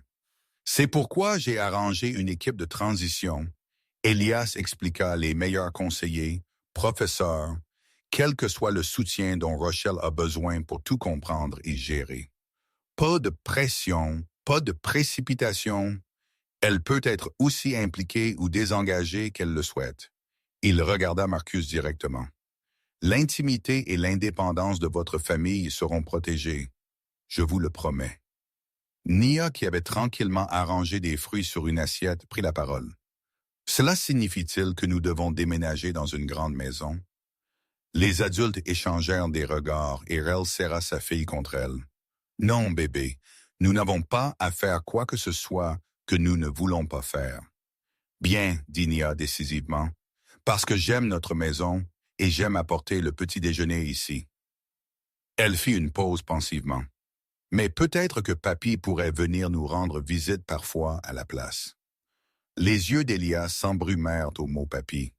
J'aimerais beaucoup cela, réussit-il.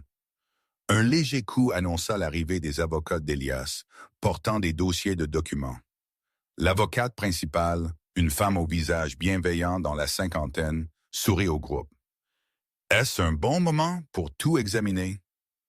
Rochelle prit une profonde inspiration, serrant à la fois la main de son père et celle de son mari. « Oui, » dit-elle doucement, « je pense que oui. » Alors que les avocats commençaient à expliquer les documents, Nia continua à servir le petit déjeuner, s'assurant que chacun avait du thé et du pain grillé. Le soleil du matin monta plus haut, réchauffant la pièce alors que les liens familiaux se renforçaient à chaque instant qui passait. Les moniteurs de l'hôpital gardaient leur rythme régulier, marquant non seulement le cœur en guérison d'Elias, mais la guérison de 3 générations réunies par le simple acte de gentillesse d'un enfant. Marcus regardait sa femme paraphère page après page, voyant non pas la défaite dans son acceptation de son héritage, mais une paix grandissante. La richesse et la responsabilité n'effaçaient pas qui ils étaient. Ils y ajoutaient, élargissant leur capacité à faire le bien dans le monde. Comme les petits déjeuners de Nia, c'était un cadeau donné librement, ne demandant rien en retour sauf l'amour. La matinée passa dans un flou de signatures et de conversations tranquilles. Les infirmières allaient et venaient, vérifiant les signes vitaux, échangeant les perfusions. À travers tout cela, Niyi maintint son rôle auto-désigné d'hôtesse de petit déjeuner, remplissant les tasses de thé et s'assurant que personne n'ait faim. Le simple rituel les ancrait tous, un rappel que la famille n'était pas construite sur des documents légaux ou une richesse héritée, mais sur de petits actes quotidiens de soins et d'attention. En début d'après-midi, l'énergie d'Elias faiblissait, bien que ses yeux brillassent de satisfaction alors que le dernier document était signé. Rachel fut officiellement reconnue comme sa fille et héritière, avec des dispositions soigneusement structurées pour protéger l'intimité et l'autonomie de sa famille.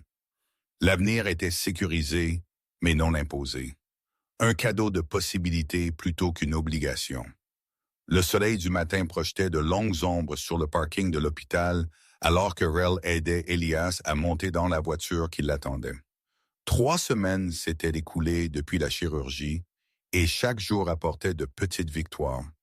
Premier pas dans le couloir, puis de courtes promenades dans le jardin de l'hôpital et finalement la sortie d'aujourd'hui. Êtes-vous confortable? Rachel ajusta l'oreiller derrière son dos, ses mouvements prudents, mais non plus hésitants. Elias sourit, l'expression réchauffant son visage fatigué. Plus que confortable, il lui tapota la main et, plus reconnaissant que je ne peux dire.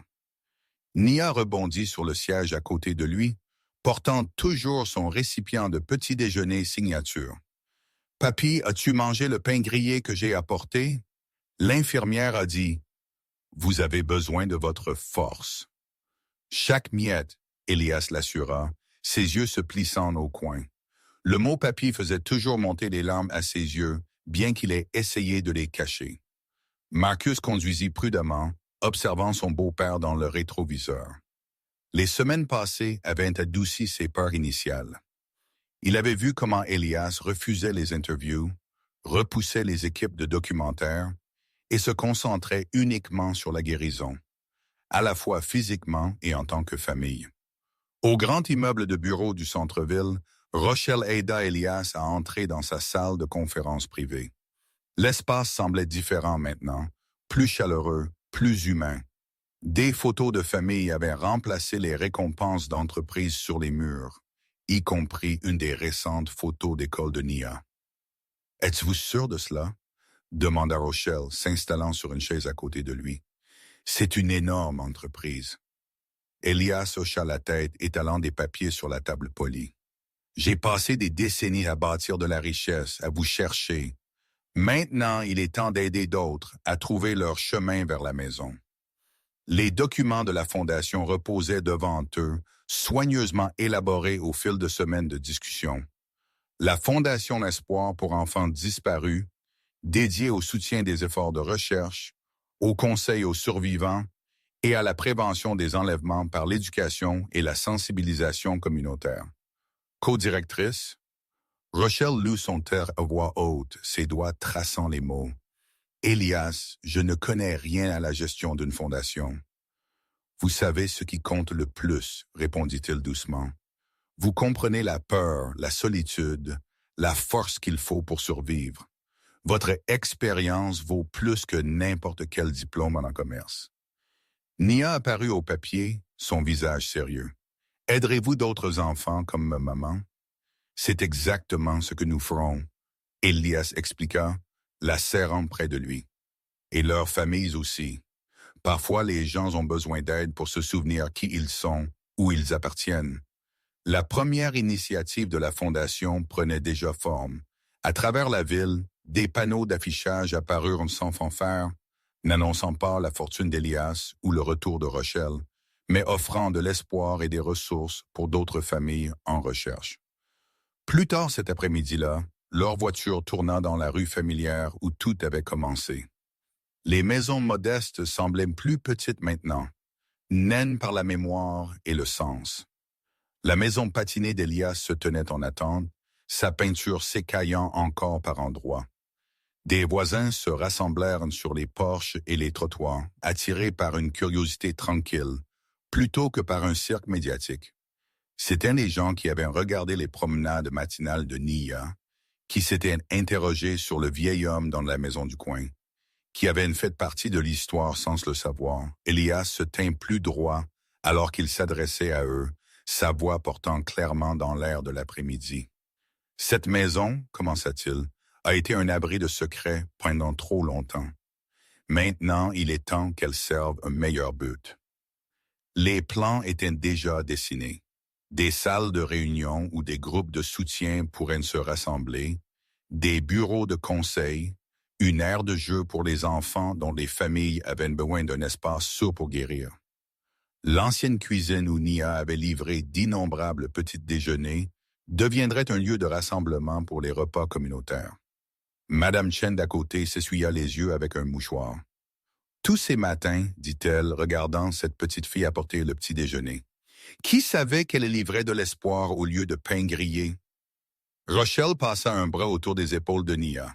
Elle a toujours su que la gentillesse comptait, même quand le reste d'entre nous a oublié. À l'intérieur de la maison, Elias se déplaça lentement de pièce en pièce, touchant des murs qui avaient été témoins de ses années les plus solitaires. « J'ai choisi cet endroit, admit-il, parce qu'il me rappelait notre ancienne maison où vous avez été enlevé. Je pensais que peut-être, si j'attendais assez longtemps, l'histoire s'inverserait. » « Et elle l'a fait, dit Rochelle doucement, juste pas comme vous l'attendiez. » Marcus aida Elias à s'installer dans son vieux fauteuil une dernière fois. La pièce autour d'eux changeait déjà. Des entrepreneurs arriveraient demain, mais la transformation avait commencé des semaines auparavant, quand la vérité avait percé des décennies de silence. « Plus d'attente, » déclara Elias regardant sa famille.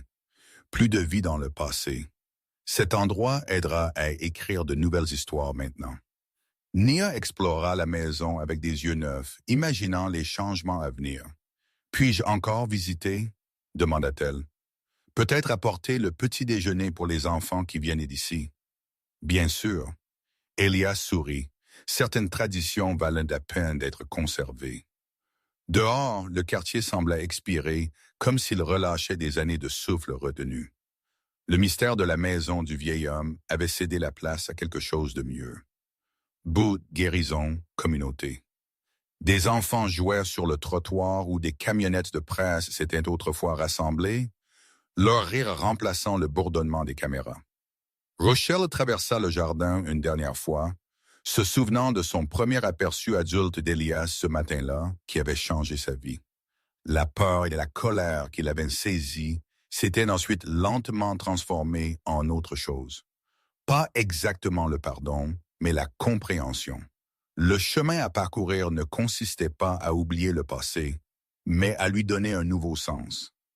La première réunion de la Fondation était prévue pour la semaine suivante.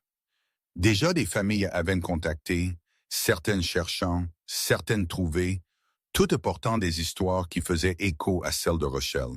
Elle avait passé des heures à lire leurs lettres, reconnaissant dans chacune le même désir de connexion qui avait amené sa fille à la porte d'Elias avec le petit déjeuner. Alors que le soleil commençait à se coucher, projetant de longues ombres sur la rue familière, Elias jeta un dernier regard à la maison. « Ça en valait la peine, dit-il doucement. Chaque moment d'attente, chaque impasse, chaque matin, petit déjeuner, tout cela en valait la peine. » La famille s'éloigna ensemble en voiture, laissant derrière elle une maison qui ne resterait plus vide, ne garderait plus de secrets. À sa place pousserait quelque chose de nouveau, un témoignage du pouvoir de la persévérance, de la force de la guérison et de la simple magie du petit déjeuner partagé entre des étrangers qui deviennent une famille. Merci d'avoir regardé. Si une partie de cette histoire est restée avec vous, pensez à vous abonner. Je serai de nouveau ici demain partageant un autre conte qui parle à l'âme.